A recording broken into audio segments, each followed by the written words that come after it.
Lu kalau mau buka F&B antara golongan C sama D sekalian yang bawah, atau enggak A sekalian yang atas. Bos yang punya Toyota selalu bilang masa depan itu bukan EV cars, masa depan itu adalah hydraulic cars. Energi yang korupsinya itu paling sedikit adalah energi sumber dari air katanya. Jadi makanya energi yang sustainable adalah energi air. Mobil Cina ini kan memang disruption banget, terus kan mereka emang lagi laris banget. Cuman kan long run ini mereka nggak tahu gimana nih, karena di Cina banyak udah auto tutup, ya kan. Cuma kalau di Indonesia kan kita lihat aja nih, orang yang beli kan mereka juga pasti kan pengen mikirin second hand-nya pas jual lagi tuh harganya masih ada kan. Betul. Tapi dengan dia sekarang kayak ancur-ancurin harga dia sendiri, orang kan jadi mikir ya, wah gila nih harganya sih mau lebih murah, tapi kan barang gue jadi mesti bekas dong nih kalau kayak gini caranya dia turunin harga terus. Alamat sekarang Gen Z jarang yang dengar kerja pabrik, apalagi kalau udah tinggal di kota gede ya. Mereka kan pengennya kerjanya di tempat advertising lah, kalau enggak tempat startup bisnis apa lah gitu-gitu kan, mungkin keren-keren gitu kan di tempat office, kalau enggak mungkin bank. Tapi ya lihatin aja, bentar lagi juga anak-anak ini juga pasti ini kok sadar kalau misalnya value mereka tuh sebenarnya nggak segitu. Halo sobatku, kembali lagi bersama saya Iwan Chandrianto di channel KIC Talk. Di episode kali ini saya kedatangan seorang bintang tamu, yaitu Ko Pratama. Kotama lah kita sebut. Nah, Kotama ini bisnisnya tuh banyak banget ya. Salah satunya adalah mungkin di building material ya, besi, toko bangunan juga dia ada, toren air juga dia ada, ekspansinya banting setir ya, kuliner ya kok. Ada es krim, ada nasi goreng juga ya. Nah, kita langsung ngobrol-ngobrol aja. Oh, dari lo kan ada beberapa bisnis nih, dan ada yang lumayan jompang ya, dari bahan material pindah ke kuliner. Ada problem nggak sih waktu building pertama gitu? Kalau misalkan kita mau transisi nih dari bisnis yang dulunya kita main di konstruksi ibaratnya, terus pindah ke kuliner F&B yang sebenarnya nggak ada kaitan. Gimana itu lo? Kalau misalnya pertamanya gini, kan yang penting kan sistem kerjanya ada tuh. Gue udah belajar gimana how to manage a company gitu kan. Dari situnya aja sih sebenarnya nggak terlalu beda jauh. Cuman apa ya, how to develop new produknya, terus develop brandnya, ya itu totally beda lah. Cuman kebetulan kemarin tuh lagi 2020 kan COVID tuh. Iya. Gue banyak waktu spare, nggak dari kantor kan. Jadi gue di rumah, jadi gue banyak belajar tuh soal branding lah ini ono. Ya itu kepake di dunia F&B-nya gitu. Cuma memang cara ngejalanin bisnisnya ya totally beda lah. Kalau kita ngomong di apa ya, misalnya si baja buah itu kan bisnis yang bisa dibilang super sustainable lah, bisa dibilang besi sampai kapanpun kita tetap pakai besi mulu gitu. Betul. Belum diganti jadi plastik lah per hari ini ya, sofa juga tahu ya. Nanti nggak tahu lah kalau 20-30 tahun lagi, cuma sekarang sih belum diganti. Cuman kalau makanan kan beda banget ya. Ntar ini ono gitu, ganti terus gitu. Jadi ya itu modelnya kalau di dunia begituan. Terus kayak misalnya kebetulan gue juga ada, ini kan gue bikin KTV kan. Ya lumayan ini juga ya, 2023 gue mulai, waktu itu KTV gue masih yang paling bagus lah, bisa di daerahnya itu gitu. Sekarang udah bukan yang paling bagus lagi. Tapi perkembangannya cepat banget ya, kalau dunia entertainment, dunia F&B gitu-gitu tuh beda lah. Besi baja dari dulu begitu, besi panjang kotak ya, dari sampai kapanpun besi panjang kotak yang dipakai, nggak ada yang bentuk segigi atau apa gitu, atau berubah jadi plastik juga belum sih gitu. Jadi bedanya itu sih sebenarnya. Berarti tantangan paling besar itu sebenarnya datangnya itu malah dari si kompetitor dan saingan itu ya, seiring dengan perkembangan ya. Betul. Ya tadi kan ke TV, mungkin teknologi yang lo pakai seri ini, sekarang udah ada upgrade versi di seri ini, jadi orang akhirnya pindah ya, karena si apa namanya materi elektroniknya itu, upgrade elektroniknya ya mungkin. Basically entertainment experience lah yang lupa. Iya. Kalau yang kayak lu lihat TV modern sekarang tuh yang kayak di Cina, di Kamboja, di Malaysia gitu kan. Kita kan dulu kan TV kan paling cuma layarnya kan di depan aja kita bisa lihat buat Betul. Tapi kalau sekarang kan sampai lantainya layar, dindingnya layar, ini juga layar gitu kan. Jadi udah beda banget lah sekarang. Makin ya 2 tahun lah ya, 2 tahun aja udah begitu berubahnya di Indonesia gitu. Ya sekalian itu cepat banget ini. Nah, sama itu. Lo tadi kan transisi tuh. Punya nggak sih kendala-kendala biasanya, dan terutama kan kalau F&B itu kan terkenal SDM-nya turnover cepat banget gitu. Dibandingkan konstruksi. Gue sih sebenarnya semua bisnis tuh ya, kalau gue tuh punya partner biasanya. Jadi untuk handling untuk SDM, daily operation tuh gue nggak terlalu gimana handle harian. Cuma memang jenis SDM-nya udah pasti beda-beda lah ya, model-model SDM-nya tuh. Kalau kita ngomong di bidang besi baja kan kebanyakan urusannya sama orang-orang yang memang udah ngerti di dunianya udah lama gitu loh. Ya udah senior, kerjanya juga udah tahu lah. Maksudnya itu industri baru gitu kan. Kalau FNB ini kan maksudnya anak-anak yang baru-baru mulai kerja juga kan pada suka masuk di sana gitu kan, karena kan industri lebih apa ya, dilihatnya kerja lebih santai, lebih seksi lah industri gitu dilihatnya kan, lebih fun gitu. Nah, jadi orang-orang yang masuk pun juga ya macem-macem gitu kan, jadi ya manage juga agak-agak PR gitu.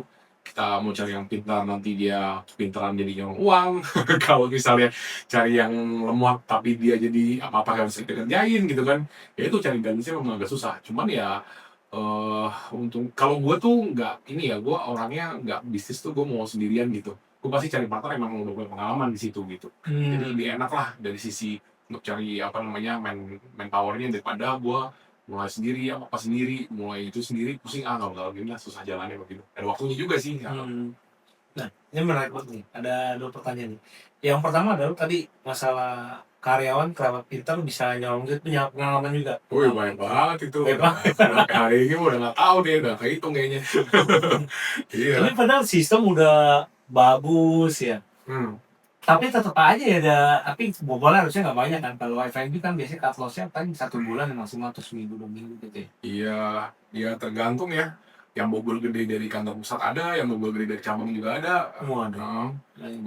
Tergantung manusianya. Ya memang sih sebenarnya kalau kita lihat persentasenya sih nggak gede lah ya. Paling kayak gitu tuh 10% lah, hampir atau 20% gitu dari yang misalnya mungkin yang dari yang udah ada kita buka cabang atau apa gitu, nggak semuanya juga. Cuman ya tetap aja ada orang-orang kayak gitu. Padahal itu udah ibaratnya controlling sistem segala macam mantap ya. Dan kita juga udah pengen cashless kan sebenarnya, cuma ya tetap aja cash kecil-kecil itu kan masih bisa diambil juga. Gitu lah. Cuman susahnya di situ sih ya. Tapi dengan adanya sistem itu sebenarnya ketolongan kita bisa tahu maunya siapa ya. Benar. Kalau sistem yang nggak ada kan kita juga bingung nih uang ini larinya kemana ya. Ya betul. Penting banget. Nah, pertanyaan yang keduanya adalah tadi memilih partner. Nah, ini banyak banget ya kendala ya. Gue sendiri pribadi juga ngalamin ya, maksudnya kita memang buka bisnis pasti kalau mau gede nggak bisa jalan sendiri. Pertama wasting time buat mempelajari, kedua wasting time buat ngurusin. Karena gue juga ngalamin hal yang sama. Nah, memilih partner yang versi lu itu kayak gimana kok? Yang menurut tuh ini orang cocok ideal banget. Biasanya lu ngeliatnya dari mana sih sih? Sebenarnya paling basic itu ya harusnya cari partner yang melengkapi kita gitu. Misalnya kita kita nih nggak punya pengalaman dalam bidang itu gitu, kamu nggak punya know-how dalam bidang itu, kita cari orang yang gitu dulu, dari situ dulu yang punya know-how sama experience-nya dulu. Nah, habis itu ya lu ngobrol sama dia, cocok lah apa bla bla bla gitu.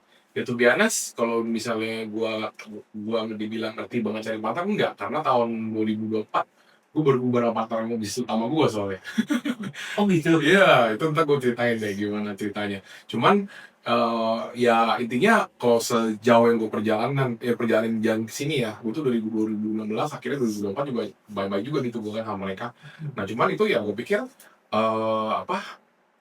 memang gak ada yang fix gitu di dunia partnership bisnis, makanya at least yang pertama di depan itu yang harus lu tahu itu ya at least cocok dulu gitu. Gue dulu udah cocok aja masih bisa ini juga saya juga gitu, karena mungkin ya itu lah kembangan waktu ke waktu, basicnya sekarang pelan-pelan juga berubah, kita masing-masing juga berubah gitu kan. Nah itu juga nanti apa namanya inilah ntar udah di jalan pasti tahu. Cuman kalau emang pertama kali mau benar-benar run bisnis, start bisnis ya yang melengkapi kekurangan lu dulu itu satu. Terus kedua lu harus cocok dulu sama orangnya gitu, dan lu yakinin lu punya visi misi tuh sama at least sama dia gitu. Kalau dari 3 itu aja lu nggak ada ya kayaknya nggak bakal mungkin bisa tahan 1 tahun 2 tahun gitu. Gitu ada masalah langsung pecah, bubar, langsung selesai. Itu sorry gue masuk yang tadi. Itu berarti kalau dihitung kalau ini 8 sampai 9 tahun ya jalannya. Partner yang sebelumnya.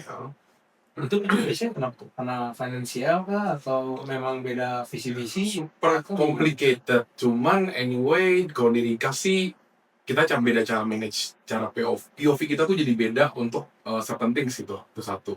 Kedua juga yang gue lihat kebutuhan kita masing-masing nih, dari kebutuhan masing-masing tuh beda gitu. Kebetulan ada satu yang memang kayak dia baru married, terus juga dia baru masih mau program punya anak, jadi tuh fokusnya jadi beda gitu loh. Jadi kayak loss aja gitu di tengah-tengah gitu loh, kayak involvement dalam bisnisnya juga berkurang, terus juga kontribusi dalam bisnis juga berkurang gitu kan. Terus secara financial needs juga jadi lama-lama kok jadi dia fokusnya financial needs-nya kayak yang lain ketimbang reinvesting di perusahaan kita yang harusnya kita grow gitu loh. Hmm. Gitu. Jadi akhirnya ya satu hal dan lain hal tumbuh akhirnya ya nggak bisa lagi bareng gitu. Tapi biasanya kayak tadi nih, case ya tadi, lu kan pisah nih.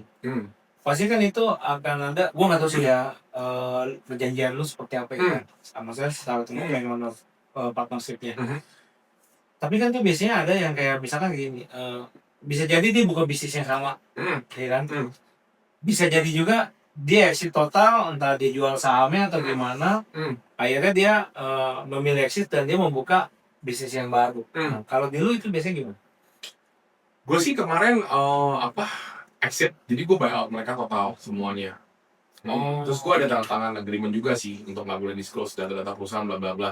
Cuman in terms of kalau dia mau buka usaha sendiri, gue nggak bisa stopin itu ya. Walaupun gue punya agreement atau apapun ya, kalau mereka mau buka ya buka aja gitu. Cuma kebetulan kan di sini know-how-nya di gue semua. Networkingnya juga di gue semua, gue yang pegang itu semua gitu. Jadi ya silakan. Kalau misalnya mau coba mulai lagi dari nol gitu. Kecuali dia kalau partner lagi kayak gue ya, yang udah ngerti semua ya. Cuman kalau yang gue denger sih udah inilah, udah they will not do it lah kayaknya. Berarti dia berjalan dengan industri yang mungkin dia bikin sendiri ya. Iya. Cuman kan sebenarnya kan ya, at the end kan sebenarnya paling penting itu kan manajemen skill dan lain-lain juga ya, profesional. Ya nggak mau pilih, network itu penting banget. Dan kalau menurut gue sih sebenarnya yang terpenting itu adalah network sih, kalau menurut gue di dalam bisnis ya. Karena kita nggak punya produk ataupun kita punya calon buyer, kita bisa cari produknya sebenarnya kan. Nggak sulit, cuma kita mau cari network orang yang mau beli ini kan nggak gampang. Apalagi kalau kita baru bangun, dia nggak kenal lu siapa, dia juga mau transfer duit DP takut dibawa kabur, ya kan, that's a problem juga gitu. Oke, berarti lu buy out dia punya saham, berarti lu dari awal berarti udah ada agreement juga dong. Kalau misalkan sometimes terjadi ini, buy outnya di angka berapa atau lu pakai sistem evaluasi? Kemarin ya evaluasi aja, kita sih tapi evaluasinya cuma ini aja ya, maksudnya available asset dalam perusahaan aja udah. Oh, bukan secara omset bla bla bla. Enggak. Kita ngomong evaluasi gitu, kalau ngomong evaluasi gitu mau jadi gede berapa ya kan? Iya. Kayak kalau gitu mereka aja yang bawa gue. Kan gue yang bahas sendiri habis itu. Berarti lebih ke arah aset, potong hutang, sisa berapa, cash flow semua dibagi rata, sisa asetnya di buyback ya. Kayak mesin apa kan ya. Oke, menarik. Ini salah satu strategi juga nih buat pembelajaran bagi teman-teman nih. Karena namanya partnership itu kita nggak pernah tahu ya. Yes, dan partnership kalau pelajaran gue kemarin, kalian harus punya proporsi saham lebih besar di partner Anda. Mayoritas. Kalau bisa. Jadi lebih kalau in terms of jadi ada dispute ya, lebih gampang lu buat ngontrol ke arah sananya gitu. Oke. Jadi bisa langsung mengajukan untuk buyout atau apa gitu. Iya. Ya karena kalau sama susah ya, dia pasti mintanya take out-nya lewat luar aja ya, di bidding luar ya. Take out luar iya, cuman juga mereka juga bisa aneh-aneh lah ya. Maksudnya, yaudah gue gak mau take out, gue mau nih kasihin aja semua tutup gitu. Kan bisa juga kalau gitu. Terus kemarin kejadian juga seperti itu kan. Cuman karena memang gue mayoritas, jadi ya mereka gak bisa, karena yang itu gue gitu. Oh iya. Berarti itu ibaratnya kayak ngajak, udah mati bareng aja deh. Yes, benar. Karena mereka tahu mereka gak bisa mau disap lagi bisnis. Gitu. Bahaya juga ya berarti. Iya bahaya, jadi ya itu one of ini juga lah ya, lifestyle experience. Oke, berarti kalau mayoritas itu emang better mayoritas gitu. Makanya gue ngerti banget tuh kenapa perusahaan-perusahaan gede misalnya kayak siapa ya, kayak siapa sih, kayak let's say kayak Jarum apa gitu kan, mereka kalau beli apa tuh pengen mayoritas. Kalau akuisisi perusahaan ya, mereka nggak pernah mau beli small portion tuh nggak mau. Mereka tuh maunya mayoritas pasti. Kalau perusahaan-perusahaan gede itu, karena mereka dikontrolin shareholder gitu. Karena nggak bisa ngatur tadi kan. Betul sekali. Kalau dia mayoritas kan dia ngikut, cuma timbang suara, tapi suara juga kalah kan. Betul. Menarik. Nah, sekarang kan lagi rame juga nih, banyak influencer segala macam, terutama influencer finansial ya. Terus banget bahas masalah resesi lah, krisis ekonomi lah. Nah, di pandangan lu sendiri sebagai pebisnis, apalagi boleh kan lu banyak yang ibaratnya bisnisnya nggak only lokal ya, tapi dengan internasional juga jalan. Itu gimana tuh? Apa ada kemungkinan kita bakal let's say krisis ataupun resesi gitu dengan sikon sekarang? Oke, kalau kita ngomong resesi ya, kalau emang kita ngomong the real definisi of resesi gitu, itu kan berarti kan pertumbuhan ekonomi minus atau nol ya. Yes. Sampai hari ini kan bahkan belum kesana sih. Belum. Fortunately, cuma memang Gue gak ngerti, cuman anyway di seluruh dunia ini sekarang ini lagi benar-benar slow down semua gitu ya. Pertumbuhan ekonomi pasti diramal tuh lebih rendah, bahkan US kan waktu pas awal tahun aja diramal resesi gitu kan. Gue gak ngerti juga data yang disajikan ke kita itu data real apa enggak, cuman emang yang kita rasain di pasar market sekarang ini tuh sekarang everything tuh kayak gone gitu loh. Cuma kan kalau kemarin kita lihat ya dari data financial keuangan Indonesia ya, 2021 kan kita nge-print uang tuh banyak banget, 2000 Yes. triliun lebih kan. Terus tapi di 2023 awal tuh udah gone uang 2000 triliun nih. Makanya dari 2023, 2024, 2025 puncaknya itu berdasarkan nggak ada cash sama sekali di market kan. Dulu zaman dulu 2021 orang mau beli jam mewah, beli mobil mewah, beli ini, orang kan kayak cash tuh banyak banget gitu kan, di mana-mana Betul. cari uang lebih mudah gitu. Padahal kalau lagi COVID, padahal ternyata kan ada apa ya, subsidi yang sintetis tuh dalam market gitu kan, uang yang nggak terdaftar gitu sebenarnya. Cuman ya sekarang ini kan udah nggak ada nih. Jadi makanya kita cash flow tuh lagi benar-benar ketat banget lah di mana-mana. NBL Bank juga gue lihat ada naik juga ya kan. Cuma memang secara pertumbuhan ekonomi kan pemerintah kita masih pede, katanya kita bisa di angka 5% tahun ini kan. Cuman which is ya gue gak tahu lah ntar by the end of this year bener 5% apa enggak. Cuman ya pasti memang market sekarang tuh semua lagi bener-bener ngerem semua gitu. Even gue juga punya bisnis jual beli mobil second kan. Dia di apa lebaran ini itu tuh the worst selama let's say 5 tahun kali ya udah di sini kali ya. Itu the worst lebaran. Yes. Biasanya kalau lebaran itu malah banyak kan yang ambil mobil second kan, karena buat mudik kan. Yes. Tahun itu lebih parah daripada tahun sebelumnya. Gue pikir tahun lalu tuh udah parah karena lagi pemilu kan. Tahun ini lebih parah lagi. Mungkin juga tapi ya anyway karena marketnya juga sold out, tapi juga mungkin karena pengaruh mobil Cina ya. Oh iya. Ya kan mobil Cina ini benar-benar disruption banget karena semua harga mobil second itu hancur gara-gara mobil Cina harganya juga hancur. Ya kan mobil Cina keluarin modal tuh murah. Udah murah nggak laku, gue diskon lagi 200 juta, gue diskon lagi 150 juta, gue diskon lagi 50 juta. Contohnya baru kejadian ini kan BYD apa Seal ya kalau nggak salah. Iya. Kemarin sempat 700, sekarang 550. Iya, kan? Gope. Terus J6 Gopes kan kalau nggak salah si PN lebih katanya. Oh gitu. Nah, si PN atas lah, si P gede lah. Terus kemarin temen gue beli Cherry Omoda yang apa CZ ya, Pak RZ ya. Dia kemarin beli tuh hampir 400 tuh. Iya, sekarang si 350. Baru bukan waktu itu launching si P kan? Iya, exactly. Iya, sekarang 350 dia harga barunya. Diskon lagi sama dia. Jadi kan ya harga mobil second nih, let's say kayak kita ngomong si RV 2000, kita ngomong 2000, ini kan 2025, 2023 deh. Itu kan masih 500-an lah. Iya. Ya kan orang beli mobil 2 tahun, apa 3 tahun, atau beli Cherry aja sekalian, atau beli J6 aja sekalian gitu kan. Baru itu kan jelek dari mobil Cina, masa sih lebih jelek daripada mobil Jepang yang udah 3 tahun gitu kan, misalnya udah bekas nih udah dipakai orang gitu kan. Jadi itulah, karena itu juga disruption di mobil second juga sekarang musuh juga gitu. Jadi ya tapi anyway kalau overall emang secara ekonomi gue lihat sekarang semua tuh lagi pada bener-bener ini ya, bener-bener on budget banget lah semua. Dan kan orang juga kita di ekonomi juga bilang golongan menengah kita tuh sekarang udah turun kelas, basically.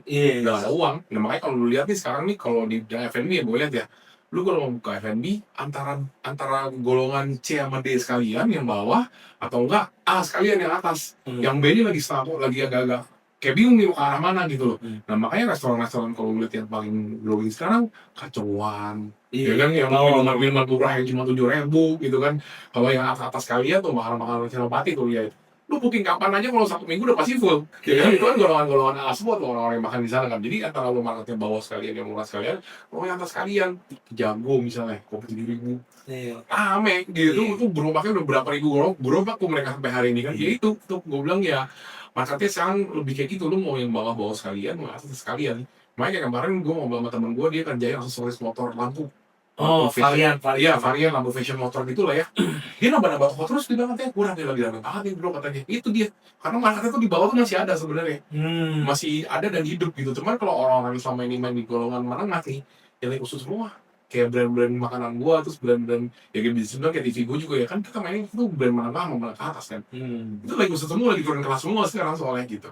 Dari tadinya gua misalnya nggak ada free core case, sekarang gua bikin free core case gitu.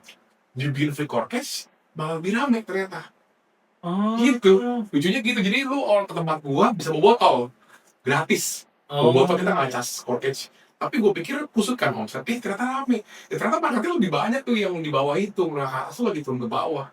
not necessarily they will spend less, tapi tetap aja mereka tuh lebih seneng sama kata-kata free context gitu. Jadi gitu tuh, itu yang gue alamin akhir-akhir ini gitu ya. Memang bener sih mereka lagi turun kelas semua gitu. Iya, menarik. Iya, apalagi terutama ini ya, kalau tadi bicara mobil ya, yang paling hantam itu kan Alphard ya, sama si Denza ya. Itu gila banget sih. Tapi Denza, Alphard itu kan memang mobil udah overpriced sekali bro, harga di iya, terus memang. itu teman gue inden sempat sampai ke 1750. Come on lah, mobil 1750 cuma kayak gitu doang, teknologinya agak nggak masuk akal sih menurut gue ya. Iya, Itu memang inilah digoreng-gorengnya mereka sekarang. Setahu gue sekarang kalau beli yang second 2024 di 2024 masih ada yang buka 145. Mampus ya, yang gue iya, yang udah beli 1750 lah, udah itu semuanya udah. iya.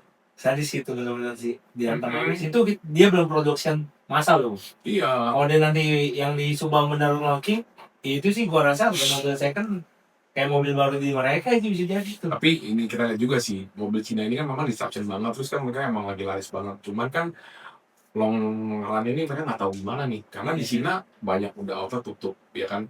Terus Betul, betul. karena gue nggak tahu ya kalau di Cina dinamikanya gimana ya. Kalau di Indonesia kan kita lihat aja nih, orang yang beli kan mereka juga pasti kan pengen mikirin second hand-nya kan pas penjual lagi tuh harganya masih ada kan. Tapi Betul. dengan dia sekarang kayak hancur-hancurin harga dia sendiri, orang kan jadi mikir ya, wah gila nih harganya sih mau lebih murah, tapi kan barang gue jadi besi bekas dong nih kalau kayak gini caranya dia turunin harga terus gitu kan. Benar, benar. Takutnya kan gitu ya kalau misalnya mobil-mobil second ya.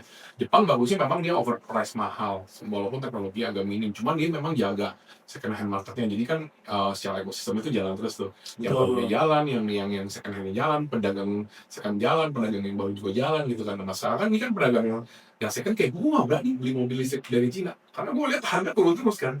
Jadi gue salah megang aja langsung gue rugi ngapain gitu kan. Iya, Gitu. iya, Jadi iya. ekosistemnya kayak belum hidup nih kalau gue lihat mobil Cina nih baru 1-2 tahun ini kan baru mereka Hmm. benar-benar apa ya benar-benar gencar-gencaran di Indonesia gitu.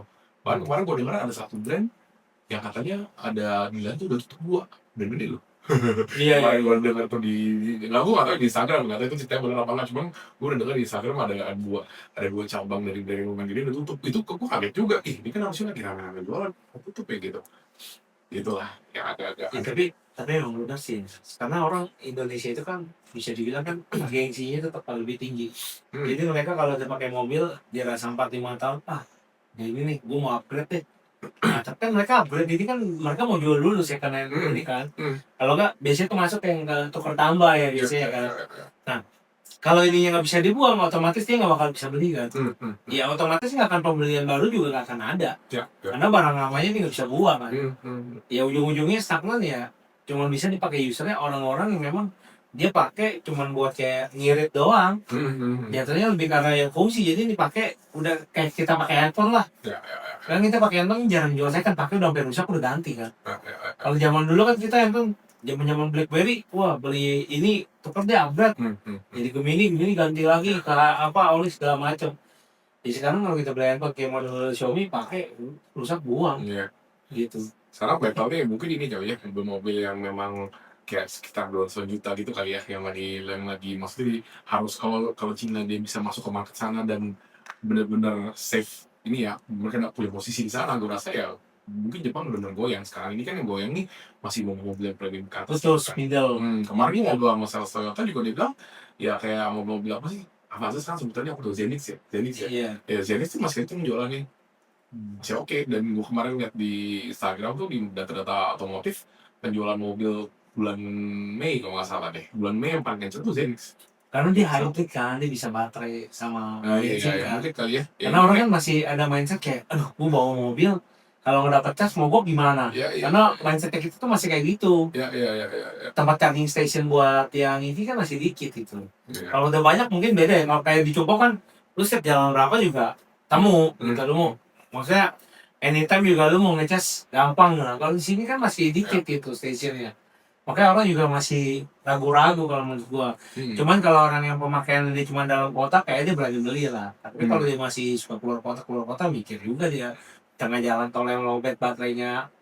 Masa di daerah kan nggak berani juga gitu. Cuman kemarin ada hal yang menarik dari soal mobil. Jadi waktu pas 2000 berapa ya? 2016 kalau nggak salah. Itu kan gue masih kerja di company yang Jepang dulu tuh namanya Toyota Tsusho kan. Grup dia company Toyota. Dulu tuh si bos yang punya Toyota selalu bilang masa depan itu bukan EV cars, Masa depan itu adalah hydraulic cars. Jadi mobil tenaga air gitu kan. Jadi makanya kalau ngeliat itu Toyota tuh dia nggak terlalu ngembangin di bidang EV-nya. Makanya EV-nya kan mereka juga setahu gue EV-nya ya mereka tuh kerja sama beli teknologinya yang lain. Gue lupa BYD atau merek apa gitu di Cina yang dia memang collab sekarang di teknologi untuk EV-nya ya. Cuman kemarin nih baru minggu-minggu ini kan si Toyota Sang tuh si yang punya Toyota dia rilis kan teknologi hydraulic car-nya dia.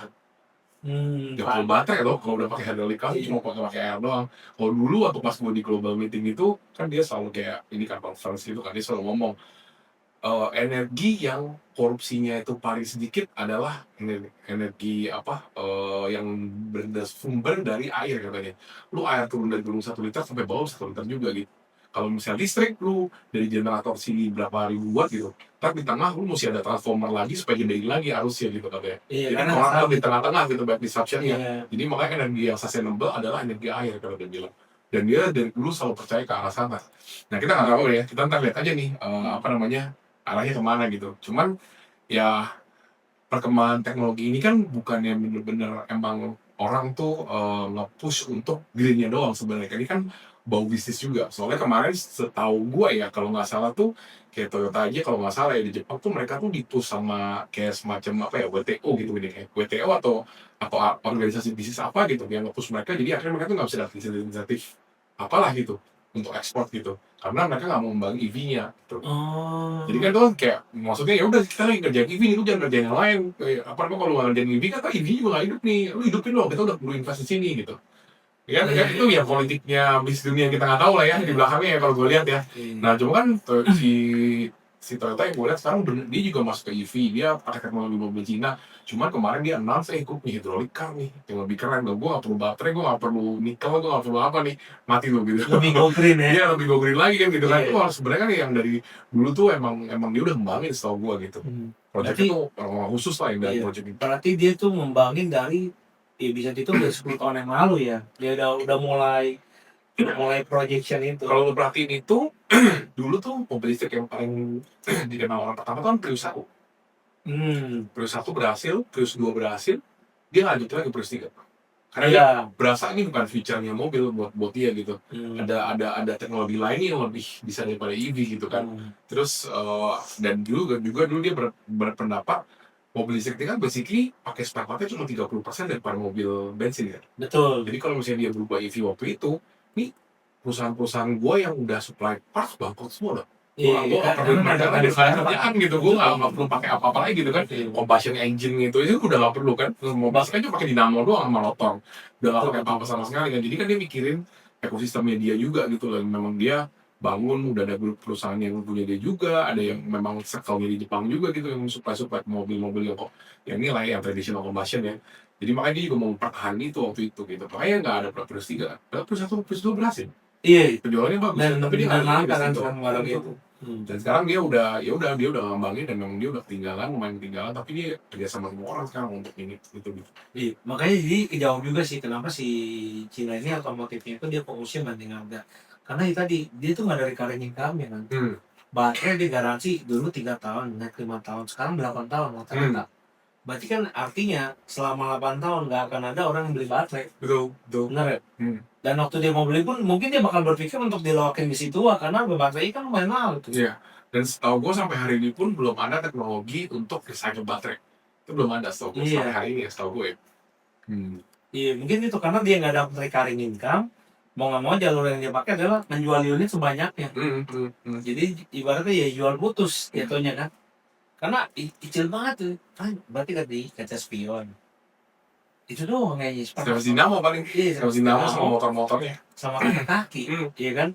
Makanya mobil Cina kebanyakan komponen rusaknya di kaki-kaki tuh. Ya kejawab sih kenapa dia banting harga dan dia nggak recurring. Kalau yang di mobil-mobil Jepang kan dia masih ada malam bisa ganti oli ini itu servis A B C masih ada servis berkala segala macam yang dia bisa dapat recurring income yang lagi buat kembangin kan. Kalau yang mobil-mobil yang EV ini kan dia sekali pakai ibaratnya kayak sekali pakai buang udah. Kalau harga jatuh sekarang paling jadinya kanibal kan. Hmm. Lu butuh spare part apa, gue ada kaca spion lu pecah nih, beli bayar lembuan kan jadinya kayak gitu nanti. Ke besi tua sama itu mobil kapakan. Ya. Menarik. Nah, terus tadi balik lagi dengan yang tadi lu bilang, baik ini orang pada nge-haul. Memang sekarang sih memang kelihatan ya, maksudnya gue di bisnis kos aja deh, gue juga kerasa. Makanya kenapa di bisnis kos itu tadi lu nanya harga berapa, gue mainnya yang tadi lu bilang. Kalau kita dulu mainnya di middle low nih, itu orang middle low kan tetap bertahan di middle low. Tapi yang orang-orang yang biasa budgetnya di middle pada ngambil kelas yang di low. Yang tadi lu bilang, ya mereka juga mikir tuh, mending duitnya gue ke tempat lain. Gaji udah stagnan segala macam. Akhirnya itu, makanya gue mending gue naikin sekalian aja. Yang memang ya bapak mamanya punya duit kan yang bayar, dia udah pasti. Kalau di middle pasti kan yang bayar bukan dia, yang bayar pasti bapak mamanya udah pasti punya usaha, nggak bisa bayar, kalau nggak bisa bayar. Makanya di kosan juga sekarang bisa dibilang kebagi 2 segmen juga, bukan 3 lagi. Jadi kalau lu mau main di atas, grade-nya udah atas sekalian full fasilitas gitu loh. Kalau lu mau main di bawah, ya udah di bawah, jangan di tengah-tengah nanggung nih, karena orang yang di atas itu nggak akan mau dengan fasilitas segitu ditepatin sama dia. Kayak contoh di cash gue nih, di cash gue itu kan kita kasih laundry. Laundry gue itu nggak tanggung-tanggung, gue kasih 1 bulan 30 kilo. Jadi buat anak orang kaya yang malas nyuci, itu udah ke cover tuh. Kan mereka kan rata-rata pasti biasa cuciin si mbak dan macam kan. Ya ada juga market kan yang lain kasih laundry cuma kayak 10 kilo. Terus akhirnya mereka harus nyuci sendiri, atau opsi kedua mereka keluar duit lagi. Jadi sebenarnya kalau itu tetap hampir sama, dan mereka biasanya akan milih mending gue beli sekalian karena bisa cover sama orang tua kan, nggak pakai duit sakunya dia. Nah itu yang gue ambil, dan kita juga ngasih kayak cleaning room, karena kita tahu anak mami pasti gak bakal bisa bersihin kamar tuh. Bener gak? Nah jadi gue ngasih itu. Nah tapi kalau gue jual harga middle low sama middle, gue gak bisa kasih layanan itu gitu, karena cost operasional gue jadi gede kan. Nah makanya di kosan juga gue ngerasain dari 2024 tahun lalu mulai, makanya dari tahun lalu kita bikin konsep baru, brand baru untuk market yang beda. Dari situ jadi memang kerasa banget sih, maksudnya di industri gue sendiri pun kita ngerasain gitu. Ibaratnya yang ini salah satu kebutuhan pokok juga lah, ya kan. Lu mau nggak mau kan harus tidur, tetap harus ada tempat tinggal. Lu ngekos, kalau lu ngerantau lu bolak-balik capek juga di jalan kan. Mau nggak mau lu pasti ngekos atau enggak disewa apartemen atau kontrakan dan lain-lain gitu. Itu aja kehantam juga gitu marketnya. Semua lah ya sekarang lagi begini. Kalau kemarin gue ngobrol sama bos-bos bank lah ya, bank yang kelas A lah yang gede-gede, mereka sih pada bilang ini terus sampai 2027 katanya. Oh, itu masih 3 tahun lagi ya. 2 tahun lagi lah ya. Nah, 2027 baru mulai recovery semua katanya tahun ini. Ya intinya sih kayaknya kalau menurut gue ya, ini sifat nih harus tulis hubungan dulu. Kan sekarang kan lagi cash nih lagi langka ya, lagi perlu scarcity banget di cash. Ya si Fed harus terus bunga, ntar uangnya juga ngalir kan ke ekonomi kan. Sekarang orang mau pinjem bunga juga semua orang masih tinggi gitu kan, mau usaha sama orang cost of funding terlalu tinggi, sedangkan marketnya juga masih banyak uncertainty gitu kan. Masih ini gue pinjem bunga nih, gue bisa balikin gak ya uangnya ke bank gitu kan. Oh iya, ke cover gak nih gue bayar bunganya dari profit usaha gue gitu. Itu satu. Kedua juga sekarang orang yang punya uang, daripada gue usaha, kemudian gue taruh di bank nih bunganya gede kan, daripada gue pusing usaha, udah capek, terus nggak tahu beneran cuan apa enggak, dagingnya bisa hilang lagi, bahkan kan semua daging bisa hilang. Aduh, gue taruh bunga aja lah di bank, gue hidup ngirit gitu kan. Akhirnya gitu ya, orang jadi malas kan kalau misalnya udah bunganya ketinggian begini. Nah kalau sekarang ya gitu ya, jadi masih banyak uncertainty kan. Kayak kemarin bos gue lihat siapa namanya si Rusia sama si Iran sama si Israel tembak-tembakan, gue udah pusing, aduh nih inflasi lagi, si Fednya kapan turun risiko bunga nih, gue pikir kan itu nggak jadi nih, sekarang udah ada main nih mereka. Jadi ya semoga ini lah ya, inflasi nggak tinggi, jadi Fed bisa turun risiko bunga lagi. Terus kan kemarin si Trump kan berusaha neken si Fed kan, si Powell mau ditekan bilang gue juga kalau mau ganti dia, gue juga bisa ganti gitu kan. Ngomong-ngomong gitu kan, dia mau neken Powell, tapi Powell apa yang dilakuin sama dia? Enggak, suku bunga tetap sama, mampus. Nggak bisa diatur dia sama Trump, dia mau kasih show power juga ya. Ya lu nggak bisa tekan gue malah lembaga independen gitu kan. Ya tau lah tuh bak punya siapa segala macam kan, mereka nggak bisa dikontrol. Jadi ya udah sekarang ya mau gimana, sekarang posisinya begini, kalau sama suku bunga masih tinggi, otomatis kita juga nggak bisa usaha juga ya kan. Iya, nggak bisa dari pinjam uang ke bank kalau bunga lagi tinggi begini sekarang semua. Masalahnya cicilannya pasti, income-nya belum pasti. gitu loh. Dia juga ibaratnya mau ekspansi juga bingung. Kalau nggak ke covering, cicilan ini malah ke aset kan. Iya. Jadi, Singapura aja yang sama ini interestnya paling lumayan rendah aja, sekarang LIBOR mereka tuh sekarang masih di angka 6% kalau nggak salah, apa 5,5% gitu.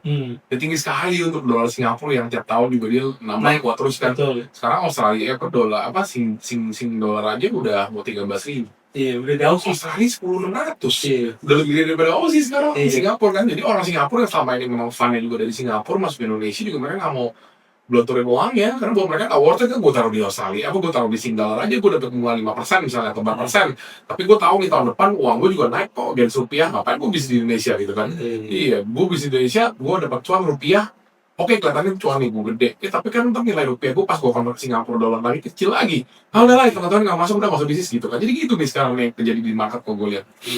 Gue juga gitu sih. Sekarang gue ngali deposito rupiah ke Singapura dolar. Iya makanya Sing dollar ini banget gila. Tahun lalu tuh gue ingat banget gue nuker masih Iya, 11.000 ya kalau nggak salah pas 10.900 gitu ya. Sekarang udah 12 berapa tuh 12.800 ya kalau nggak salah 12.900 gitu kemarin bulan April gue ke Singapura. Gila kaget juga gue kan selama ini kan nggak terlalu perhatiin ya dolar Singapura berapa ya. Kaget gue, mereka banyak juga ya 10% gue bilang sama setahun. Iya kayak gitu lah sekarang makanya orang jadi malas bisnis lah. Mending gue taruh uang di mata uang asing atau apa gitu kan daripada bisnis ketimbang lebih cuan daripada gue resikoin bisnis bangkrut lagi mati lah gue gitu kan. Tapi ini kalau dilihat sih kayaknya mungkin 5 sampai 10 tahun lagi bisa jadi Singapura ngalahin Euro sih. Tapi Orang juga kemarin kan waktu pas US lagi hancur kan Hmm. gara-gara si Jepang sama Kanada dia jual-jual bonus US dollar kan sampai kemarin kan analis Amerika pada bilang ini dolar Singapura bisa sama kayak US nih katanya. Iya. Kalau begini terus kata dia bilang kan ya makanya kan Soalnya selisihnya makin nipis, makin Aussie udah lewat. Dulu kan dia masih di bawah sih, terus akhirnya setara nih, 1 banding 1 terakhir kan.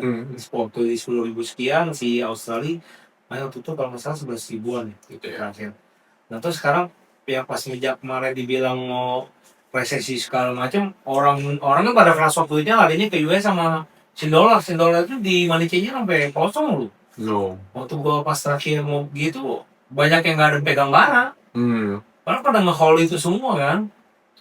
Nah akhirnya sekarang naik juga gitu. Jadi kita juga apalagi emas juga kan sekarang orang pada takut pada beli emas naiknya gila banget gitu. Iya masih gila banget sih. Tapi gue kayak lama momentum beli emas tuh udah sampai beli gue sama sekali udah lah. Iya. Kalau sekarang menurut gue sih nggak tahu ya orang bilang masih bisa naik tapi menurut gue nggak sepadan sih. Sebenarnya emas tuh kalau menurut gue ya nanti ya by the time bisnis jalan lagi ya pasti emas akan turun kok. Tinggal tunggu aja. Ini sekarang kan orang memang taruh parkir uangnya kan di mata uang asing lah, di emas lah, kalau nggak kayak Bitcoin gitu-gitu lah. Ya by the time bisnis udah jalan, semuanya udah enak, itu ya gue yakin emas akan turun lagi lah. Nggak mungkin sampai setinggi itu lah. Emas tuh terlalu tinggi lah, harganya terlalu tinggi menurut gue. Karena mereka sekarang kan ibaratnya gini, mereka itu cuma ngamanin kekayaan doang sekarang. Dibanding anjlok, iya kan? Iya, barang habis semua total. Inflasi soalnya. Nah, mereka ya dia cari penahan inflasi. Sama sih kayak sekarang properti kan marketnya lagi down ya kalau bisa dibilang. Properti ini sekarang banyak barang murah. Iya. Pas semua orang pada mau jual gitu. Jadi orang-orang yang dulu pebisnis punya duit mereka taruh di investment properti, itu kan mereka pelan-pelan pilihannya cuma 2 sekarang. Gedung yang dia pakai sekarang buat operasional mau dijual, atau gedung investment yang nggak kepake belum ada sewanya yang dijual. Opsinya cuma itu. Ya akhirnya dikorbankan yang ini. Karena ini kan masih bisa dapat duit kan dia. Jadi dijual dulu aja deh. Makanya itu transaksi jual beli properti itu sekarang kenceng banget itu. Tapi yang sewa sekarang ngedrop. Ya tadi orang semua pada nge-hold duit. Nggak ada yang mau ekspansi. Ya kan bahkan ya tadi kita ngobrol lah. Di bawah kan food court juga banyak yang tutup segala macam. Orang pada yang kulinernya juga ada yang nggak jalan kan. Angka marketnya ya sama yang middle low. Yang dia cuma makan 9.000 bahkan dapat minum lagi segala macam. Sekarang orang penuhannya kan itu jadinya cuma yang penting makan kenyang bukan makan enak lagi kok. Iya, betul. Nah tapi kan kalau di atas kan beda. Dia nyari makan enak, kalau nggak mau peduli kita dia bilang. Cuma kalau di Indonesia ya gue tuh ada ngeliat fenomena aneh sebenarnya. Jadi kan itu yang tadi gue ngomong itu berlaku di kota besar kayak Jakarta gitu kali ya, Semarang, Surabaya, Medan gitu sama kota besar lah pokoknya. Tapi kalau gue lihat dari brand-brand makanan gue nih ya, yang kota-kota kecil, maksudnya itu bagus-bagus. Karena mungkin saingannya nggak banyak kali ya. Gue maksudnya coba berusaha untuk mengerti gitu, kenapa kok yang di kota besar pada kusut, tapi kalau yang di kota kecil kok mereka bagus semua ya gitu ya. Ya kalau gue tanya-tanya staff gue yang udah pernah ke sana, muter, ada yang training di sana gitu kan, ada yang udah pernah visit ke sana, ya kayaknya sih mungkin karena as simply as nggak ada saingan di sana gitu, Oh, lebih nggak karena ada saingannya. brand gede itu menganggap kayak, aduh, masuk kota kecil mah ini kayak nggak ada prospek market nih. Hmm, Akhirnya yang brand lu ini jadi si pengganti si brand besar ini ya. iya mungkin Karena seperti dia nggak itu bisa kali ya. dapat produk yang serupa di brand besar di Iya iya iya. kotanya dia gitu. Mungkin gitu kali ya, mungkin gitu kali ya. Kalau di Jakarta kan saingannya udah banyak ya, tiap berapa meter ada lagi, berapa meter ada lagi yang makanan aneh-aneh, baru-baru yang unik gitu kan. Kalau di luar kota kan mungkin nggak terlalu banyak opsinya ya. Jadi gue lihat tuh brand-brand yang gue jalanin itu di luar kota semua rata-rata. Kota-kota kecil lah. Kota-kota kecil startup kayak ini ya, bukannya ibu kota provinsi ya, di bawah ibu kota provinsi, kayak kelas kabupaten lah pokoknya. Oh, Kayak berarti Banjar lah, iya. apalah, Pinerang lah, apa gitu-gitu yang jalan itu gue lihat. Gitu. Ya, makanya lucunya sih gitu sih ya. Kayak apa? Kayak fenomena yang lucu gitu gue lihat brand-brand gue yang di kota-kota kecil malah pada jalan, kalau kota-kota gede pada susah jalan gitu. Iya. Hmm. Malah malah malah jadi berpikirnya apa ekonomi lebih berputar di kota kecil dibanding kota besar ya gitu aja. Bisa Spending jadi market ya. mungkin karena mungkin sama ini mereka nggak punya apa ya, nggak punya spending pos ke sana karena ada ini, jadi mereka mau spending gitu kan, mau coba mau apa gitu kan, mungkin gitu gitu gitu kali ya, mungkin ya. Itu yang gue lihat fenomena di dunia F&B yang agak aneh menurut gue. Makanya kalau kayak orang-orang brand owner kalau udah ngomong kota besar gitu ya, terus kalau gue lihat dengar daerahnya udah kusut, lu jangan dah, gue bilang lu cari tempat kecil aja deh, kalau nggak lu cari tempat yang ramai sekalian gitu, jangan jangan taruhan lu di tempat yang sepi terus lu mau buka tuh jangan gitu, kalau yang bukan pusat makanan gitu, gue bilang kan gue udah tolak-tolakin deh kalau yang udah di tempat-tempat yang nggak umum gitu, apalagi di kota besar. Kalau kota kecil masih berani, apalagi kalau dia berani buka itu di jalan utamanya apa nggak, itu gue support banget kayak gitu. Ya, karena jadi ibaratnya gini, kalau kalau ibarat buka mall tuh walaupun lu cuma ruko tapi berasnya gede, lu jadi mall yang lain Iya di iya. kota itu ya kan, dibanding lu buka ruko bagus tapi lu saingan sama mall yang gede gitu di kota besar.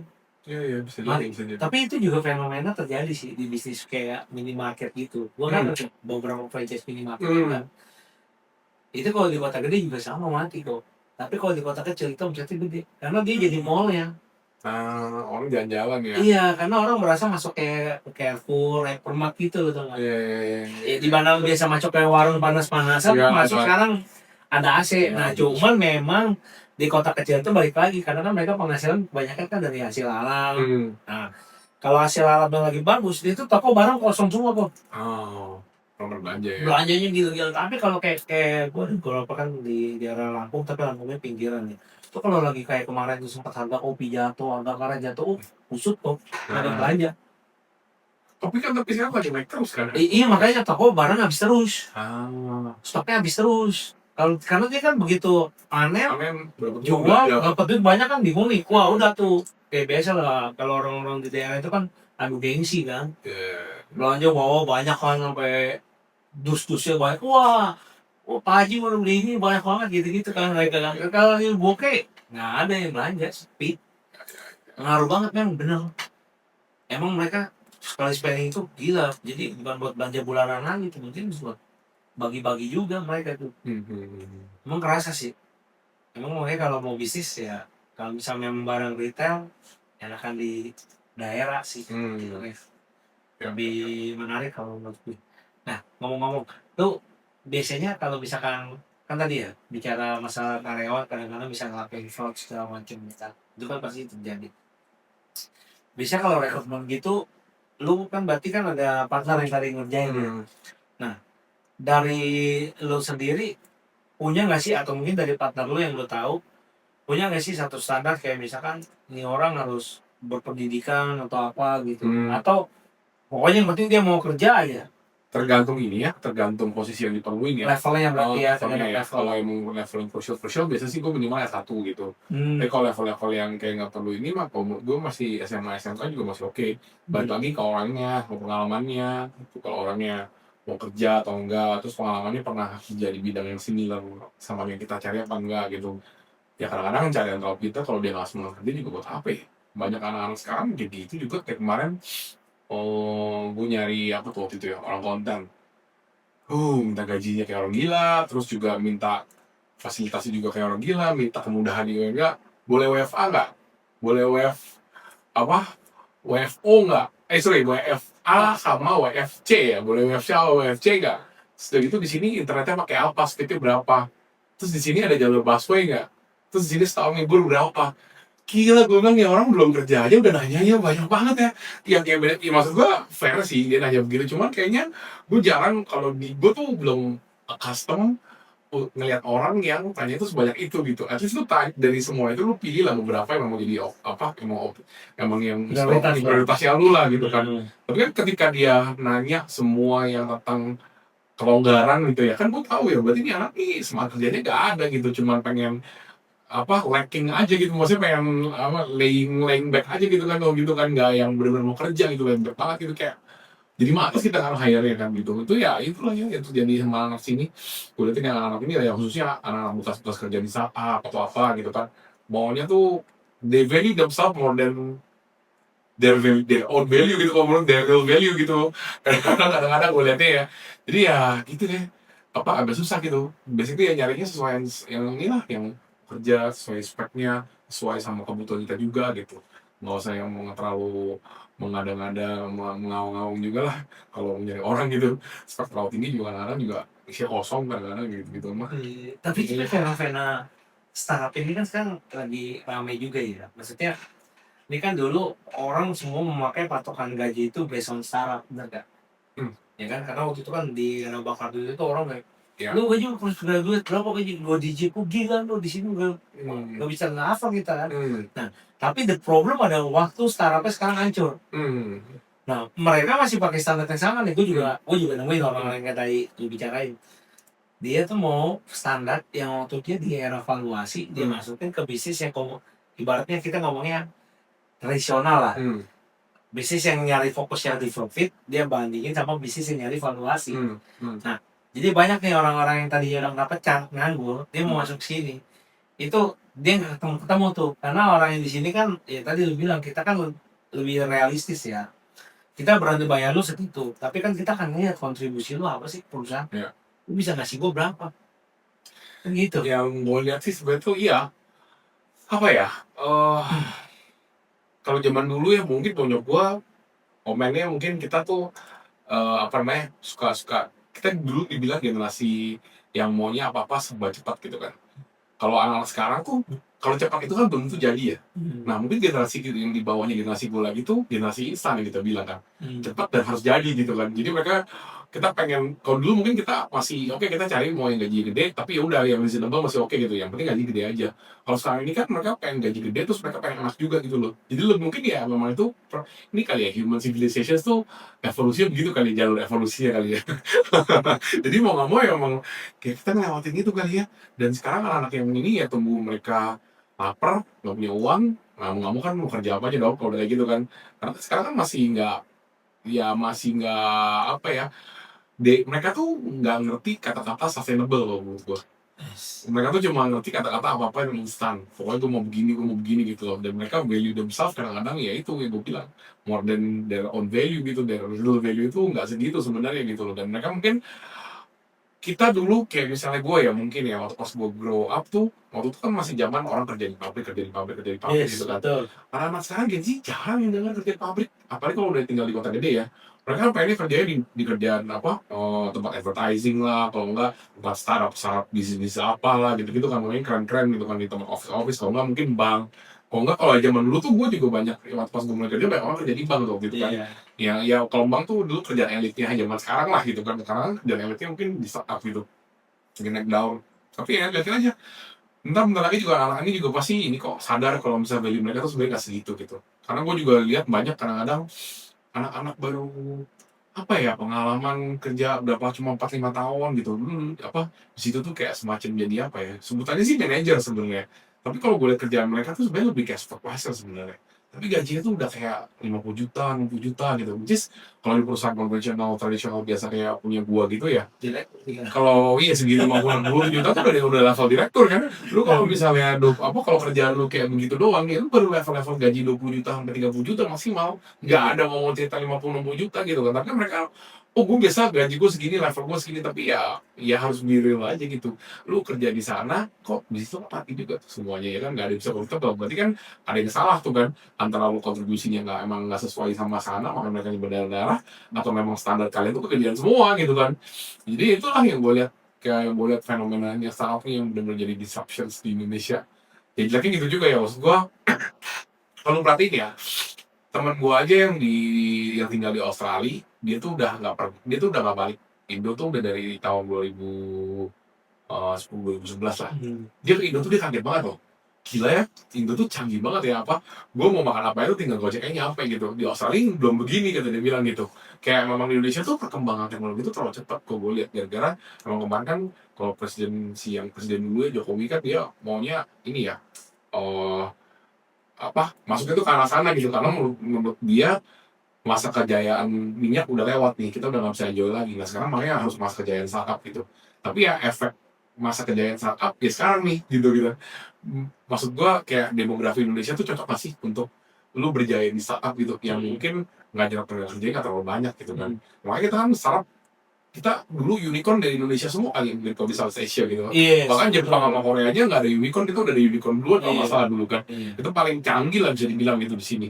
Apalagi kayak kita sekarang kemana-mana mobil sewa udah bisa scan. Lu balik ke Thailand tuh masih pakai cash loh. Gua ke Taiwan aja masih pakai cash loh sama credit card mereka. Belum sampai secanggih itu. Yang canggih kayak Indonesia tuh ya Cina. Yang Iya. apa-apa udah scan apa bla bla bla gitu kan ya. Sekarang Indonesia juga udah mirip kayak Cina, apa-apa scan gitu. Jadi memang negara-negara tuh punya concernnya tuh beda-beda gitu. Kayak misalnya kita, kalau menurut gue Indonesia tuh harusnya lebih cocok tuh kita kembangnya tuh di manufacturing lah. Kita kayaknya kalau lu mau di startup, iya keren, bisa enjoy, tapi warga kota doang kan jadinya kan. Kalau kerjakan orang-orang pekerja yang di kota-kota kecil kan nggak bisa masuk startup ya. Kalau kota-kota Iya. kecil, banyak kan pendidikannya mungkin SMA gitu kan ya, SMK gitu kan. Pabrik lah. Iya pabrik itu lebih cocok buat mereka, dan itu yang bisa nyerap tenaga kerja lebih banyak, which is sekarang kan ya kelihatan lah ya. Pabrik pada tutup. Kemarin berapa yang gue baca berita ya, 300.000 atau 400.000 orang lagi nyari kerja sekarang gitu kan. Startup tutup, guru pabrik kan nggak mungkin kerja di startup juga ya. Orang startup mau kerja di pabrik kan juga kayak nggak mau. Cuma ya sekarang ini pabrik ini nggak ada yang bisa nyerap nih, belum ada yang nyerap ya. Syukur-syukur nih bener bahwa dibuka apa buka jadi bisa startup kerja banyak ya, kita doainnya itu cepatnya lah mereka buka gitu, biar mereka kerjanya tuh sekarang startup lagi bisa kerja lagi. Karena kalau lihat dari indeks manufacturing kemarin gue baca-baca iseng-iseng tuh ya, Indonesia tuh dari yang kita manufacture ya, kita tuh cuma contribute tuh ke 1% dunia. Yes. Thailand itu penduduknya tuh cuma berapa, paling 70 juta paling, tapi dia tuh contribute ke 2% produksi dunia gitu. Kan kelihatan deh, Indonesia 250 juta cuma 1% yang kita produksi untuk dunia. Mereka 70 juta 2%. Bayangin kalau misalnya kita penduduknya 250 juta dan produksi kayak Thailand, berarti kan itu minimal 8% dunia. Kita 8% dunia tuh udah dekat sama ini loh, Amerika gitu-gitu aja tuh. Mereka tuh kayak cuman berapa ya, mereka tuh 20% kalau nggak salah deh. Akhirnya Cina sih memang 40-50% Cina tuh. Gila banget. Cuman itu maksud gue, emang secara demografi kita penduduk banyak, murah, kerja di Indonesia kan. Ya lu memang lebih cocok untuk manufacturing. Kalau lu mau kerja ke arah sana, belum bisa kalau menurut gue ya. Kemarin itu menurut gue ya nggak tahu lah ya, kalau kita kerja ke arah sana ntar kita jadinya apa, hari ini nggak kerja ke arah sana jadinya sekarang kan kelihatan begini gitu ya. Cuma kalau gue pribadi, gue lebih suka invest kerjaan ke arah manufacturing lah, which is yang sekarang juga. Kalau gue lihat si Pak Prabowo juga lebih, gue mau swasembada pangan, gue mau produksi lokal gini. Nah itu gue lebih suka tuh kayak gitu-gitu tuh, ketimbang lu ngejar-ngejar tek. Jadi begini sekarang. Jadi nggak terlalu menyerang lah gitu tenaga kerja. Tapi sebenarnya sih tech oke ya, maksudnya untuk memperingan beberapa proses administrasi kita bicaranya. Tapi kemarin gue itu kalau tech yang untuk sebatas memperingat administrasi itu 3.0 bro. Which is sebenarnya di Indonesia udah ada jauh sebelum kemarin badai startup 2021 2022 lah, waktu pas udah startup tuh lagi kenceng-kencengnya. Cuman yang yang gue lihat ya, kemarin gue ngobrol sama teman gue, dia tuh CEO salah satu perusahaan yang jualan, waktu itu tuh jualan sayur di Indonesia. Dan dia tuh waktu itu paling gede South Asia. Dapat investment ratusan miliar lah dari capital venture gitu-gitu. Cuman kemarin dia ngomong ke gue katanya, demografinya orang US, kenapa startup pada berhasil di sana? Karena 70% penduduknya itu punya habit sama, kemampuan buying power sama. Indonesia ini, kata dia bilang, orang yang bisa spending 1 bulan lebih dari 20 juta itu cuma 3%, bro. Jadi, lu bangun massive teknologi di Indonesia, lu kejar market apa nih? 3% itu gitu. kan nggak bisa di-convert, nggak bisa dimonetize secara maksimal lah gitu. Jadi by demografi karakter di kita tuh kita belum siap ke sana. Itu cuma disruption bentar abis itu gone. Kayak misalnya kita ngomong paling simpel aja ya, gue perusahaan distribusi, gue kadang-kadang produksi juga, gue margin profit gue 15%, gue bisa hidup. Gue bisa bayar cost semuanya gue, karyawan gue dan bla bla bla semuanya gitu. Lu bayangin misalnya let's say kayak ini deh Gojek gitu misalnya, GoFood, lu udah ambil 20% dari nilai value makanannya. Betul. Terus udah gitu lu ada handling fee lagi, Betul. ya kan, ada administration fee lagi kadang-kadang. Terus udah gitu dari Gojeknya si orang yang naik motor ya lu ambil lagi fee dari satu dari mereka. Itu lu masih nggak bisa bertahan perusahaan lu, masih minus sebelum bayangin. Ya kan? Gue cuma 15%, gue udah gak ambil dari mana-mana lagi gitu. Bahkan 15% itu gross gue gitu kan. Itu juga 20%. Mungkin mereka tuh ambil tuh total mau 30% dan dari per transaction yang kita klik di sana gitu. Mereka masih harus bertahan hidup. Harusnya kan teknologi itu adalah mensimplify supply chain, terus lu mengoptimasi semua cost supaya biar gak ada cost nih. Benar. Ya kan, tapi dengan 30% aja lu masih jebol. Berarti kan lu efisiensi itu dibanding konvensional bisnis itu masih kalah. Benar. Ngerti gak?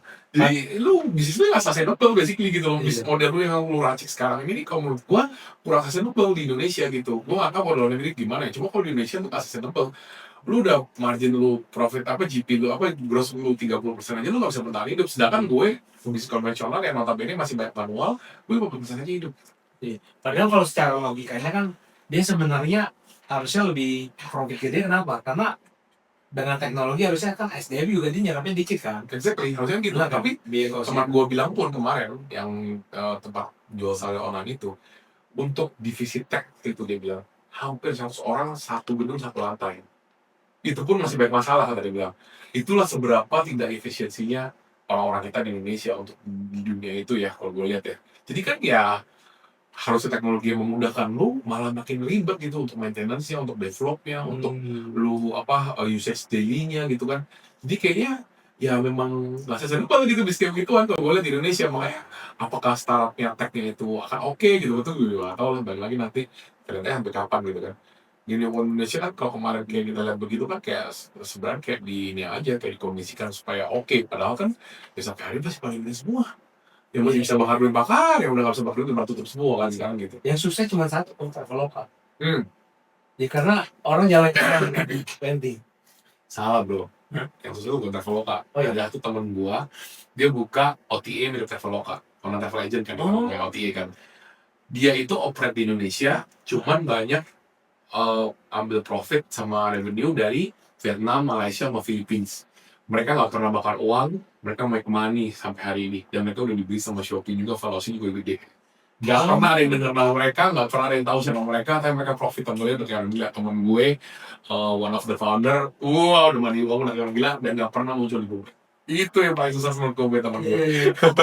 Dibandingin Traveloka mungkin lebih banyak ini ya, apa Cuma maksudnya secara kita bicara secara yang di publishing ya kan, bilang publishing. Secara publishingnya kan ya salah satu biaratnya unicorn yang udah lahir dan sekarang bisa dibilang profitable ya. Itu baru Traveloka. Betul, Traveloka udah profit sekarang. Udah profit, dia udah nggak minus. Dan sekarang malah lebih gila lagi. Malah kalau dulu kita beli tiket, nggak tahu sih ya gue ya, tapi gue ngecek sih ini by pribadi gue ya. Dulu gue beli tiket di Traveloka itu gue ngerasa lebih murah. Tapi sekarang gue lebih murah cepat langsung dari Garuda. Karena biaya layanan itu udah naik. Dulu kan kita pesen tiket nggak ada biaya layanan. Sekarang kita pesen tiket kena 35.000 kok. Berasa lo, 35.000 itu berasa lo. Kalau lu pesen tiket 600.000, kena sabahan kok. Lumayan. Gitu loh. Jadi malah sekarang lebih murah gua check out dari si maskapainya. Gitu. Dapat redeem points langsung direct, bisa potong redeem point juga kan. Dan harganya lebih murah. Wah, gue selama ini beli Traveloka terus soalnya. Gue juga baru terakhir ini baru nge waktu check out itu gue baru nge, dan bahkan di marketplace juga kemarin ini gue sempat bandingin juga kan itu. Karena kan gue ada beberapa barang kebutuhan material pos itu gue lebih murah beli di marketplace karena barang kecil kan, kayak paku atau apa tuh yang kecil-kecil bukan yang berat-berat tuh lebih murah mereka. Karena mereka kan sekarang marketplace itu adalah aneh gini. Kenapa tadi lu bilang kita tuh revenue GDP aja udah naik? Karena sekarang pabrik udah langsung ke end user. Hmm, hmm, hmm, Kalau dulu kan pabrik hmm, ke toko-toko, hmm, toko-toko baru ke end user. hmm. Sekarang tuh pabrik buka marketplace sendiri bro, official kok. Bener, bener, bener. Gitu. Jadi Ya itu balik lagi gara-gara ini. iya, Mereka ngecasnya terlalu gila, ya kan? iya, Jadi tadinya gue pikir gue mau ngirit nih pakai marketplace gitu kan. Sekarang malah gila, dulu disebutin aja ngecuanin gue paling 10%. Sekarang kalau ngecas gue bisa 20%, 30% gitu kan. iya, Makanya jadi minggir semua sekarang. Ya itulah tidak efisiensiannya mereka itu. Yang akhirnya jadi bumerang sendiri buat mereka kan. iya. Jadi akhirnya tuh berisi, dan itu yang gua aneh ada di salah satu marketplace ya. Nanti bisa dicek. Kita kan sebenarnya beli di marketplace itu salah satu yang kita butuhkan adalah fitur auto kredit dan cicilan, benar nggak? Kita mikir secara bisnis, wah cicilan 0%, lumayan nih buat diputar dulu, benar nggak? Saya dapat poin ya kan. Nah, gue lihat pas mau gue ngapain cicilan, itu gue klik 6 bulan 12 bulan itu bunganya 0%. Menarik dong. Nah, abis gue klik 12%, memang cicilan gue angkanya nggak berubah kok. Tapi dia sekarang marketplace ini dia ngakalinnya, dia rubahnya di bawah di biaya layanan. Kalau dulu kan fee kartu kredit itu langsung dimasukin tuh di situ ada angkanya. Sekarang nggak ada, di situnya 0%. Lalu dia pindah ke bawah layanan. Nah, jadi gue juga baru perhatiin tuh. Jadi biaya layanan yang tadi langsung dimasukin kartu kredit, dia hilangkan, tapi dia masukin di bawah waktu lu check out. Jadi fee bunganya itu dimasukin di bawah. Nanti lu coba cek deh, itu ada di salah satu marketplace kayak gitu. Jadi ngakalin kayak gitu. Dan orang kalau nggak dia cuman fokus di misalnya 2 juta bagi 6 berapa 300.000 per bulan, lalu dia kan pasti langsung check out, dia nggak baca lagi. Nah cuman waktu gua kemarin tuh pas gua scroll, kok biaya gua naik padahal gua nggak klik asuransi. Tapi kok naik angkanya gede banget gitu. Setelah gua cek gua tes, gua klik full fah, hilang biayanya. Gitu loh. Kalau gua payment full hilang. Begitu gue pilih cicilan 0%, angkanya nongol. Oh, ternyata dia mainnya kayak gini nih cara makannya. Ya, bener tuh. Kayak ini aja, kayak Gojek sekarang kalau lu di GoFood kan, lu mau yang apa ekspres, mau yang normal, atau mau yang Hemat. ekonomis ya, masalah kan. Mau ekonomis, handling fee lu juga turun gitu kalau itu kan. Selalu dia ininya paling atas tuh kan, paling ekstra, yang paling cepat kan. Selalu dia reframe pertama yang itu juga. Gue biasa kalau gue gitu cepat, gue pilih yang paling bawah. Kirimnya juga gak lama bro sebenarnya. Iya, cepet juga sebenarnya pas gue lihat ini ya. Oh itu tuh, oh ini estimasi 45 sampai 55 menit. Pret, gak ada 25 menit udah kirim sama kayak ekspres. Iya. Sama kayak mobil juga. Mobil kan kita pesen kadang-kadang nih kirimin apa 6 orang atau 4 orang datangnya sama kok mobilnya. Nah, kayak kali aja udah. Itu luar sih. Emang itu sekarang lagi kayak masak pada uang. arah sana sih. Nah, terus lu sendiri kayak gini-gini lu masih masuk sih? Dulu kan lu sempat ini ya, bisa dibilang ini mungkin orang-orang pada nggak tahu ya, bisa dibilang lu pelopor sebenarnya orang yang mainin ETH kan dulu. Iya. Iya kan? Dulu kan nggak ada nih orang yang mikirin mining ETH, bisa dibilang lu di dunia kripto sebelum ada raja kripto ya. Lu bisa dibilang grup lu itu kan orang pelopor mining ETH kan. Masih jalan gak sih itu? Udah gak jalan sekarang. Udah gak jalan. Sejak dia udah centralized ya, kan udah nggak bisa di-mining lagi tuh. Mau coba, terus kita coba mining yang lain kan, cuma nggak terlalu profitable, dan alat mining kita kemarin itu juga udah outdated jadinya, udah nggak bisa harus upgrade ya. Ya upgrade lah, harus masuk lagi. Dan sekarang sih kalau mau mining sih yang masih jalan tuh ya N-miner lah ya. VGM miner udah susah jalan sekarang. Si N-miner sih masih jalan, masih pada jalan kok N-miner mah. Cuma lu harus invest mesin baru gitu ya. Dan koinnya ya BTC, terus ada juga sih koin-koin baru, cuma gue sekarang udah gak terlalu ikutin lagi sih kalau di bidang itu ya. Udah lama ya soalnya. Bisa dibilang pelopor soalnya dulu. Orang yang pertama kali itu komunitas lu kan yang bikin ada mining ETH itu. Iya. Tapi masuk kripto masuk. Kripto sekarang belum, gue udah banyak kan. Ya kemarin gara-gara buyout bisnisnya gue dari ex partner gue, ya udah budget gue buat main kripto udah gue buat masukin perusahaan gue semua sekarang. Udah gak ada uang spare buat yang ini lagi sekarang. Ya sekarang kan lagi ramai BTS lah, apa segala gitu kan. Cuma gue udah nggak terlalu ikutin lagi sekarang. Udah exit ya. Gue ada masuk sih komunitas satu tuh yang punya teman gue sih, Kirstox itu. Ya, kalau gue lihat sih dilihat dari mereka masuk koin ini, oh bisa kali berapa lumayan juga sebenarnya. Cuma gue memang udah lama nggak main ke sana aja, kayak udah nggak fokus lagi lah. Kalau kayak gituan kayak harus benar fokus deh. Kalau enggak malah ntar lu hilang uang soalnya sayang. Iya, karena itu naik turunnya cepat ya. Ya kecuali kalau lu berani ini ya, lu punya some portion of your money yang memang lu udah willing to hilang gitu, misalnya lu udah rela tinggal tinggal bego gitu ya, lu beli BTC aja terus sekarang tiap bulan mau harga berapa lu beli terus aja. Kan kalau dilihat dari yang dari berapa ya, dari sampai dari 2008 ya sampai hari ini ya, kalau lu memang simpan bego aja kan cuan soalnya. Iya, dari historicalnya dia naik Ya, terus. dan sekarang kan kalau lihat dari fundamentalnya juga kita lihat kayak BlackRock segala udah pernah masuk kan. Ya harusnya udah jadi bahan bagus sekarang BTC ya, udah bukan barang jelek lagi kalau gue lihat. Ya kan? Kalau lihat BlackRock aja udah masuk gitu kan. Ya lu kurang kurang kurang yakin apa lagi kalau si BlackRock aja udah masuk gitu. Cuma yang gue agak bikin agak-agak annoyed itu sekarang source code-nya BTC udah dipegang soalnya. Jadi takut kan. Oh, Setahu gue gitu ya, terakhir kali gue baca-baca ya, kan dulu kan katanya si Satoshi itulah udah orangnya hilang atau kemana lah, apa atau udah mati lah, dibunuh orang apa bla bla gitu. Tapi kan sekarang udah ada ternyata yang megang source code-nya si BTC katanya gitu. Ya kan gue lihat baca-baca lagi gitu. takutnya dibikin yang serupa ya, karena dia ada Gue nggak tahu kan ntar itu bisa terjadi apa aja, scam atau apa gitu, gue nggak ngerti juga ya, atau tiba-tiba hilang, the whole system collapse atau apa, gue nggak tahu juga kayak gitu-gitu.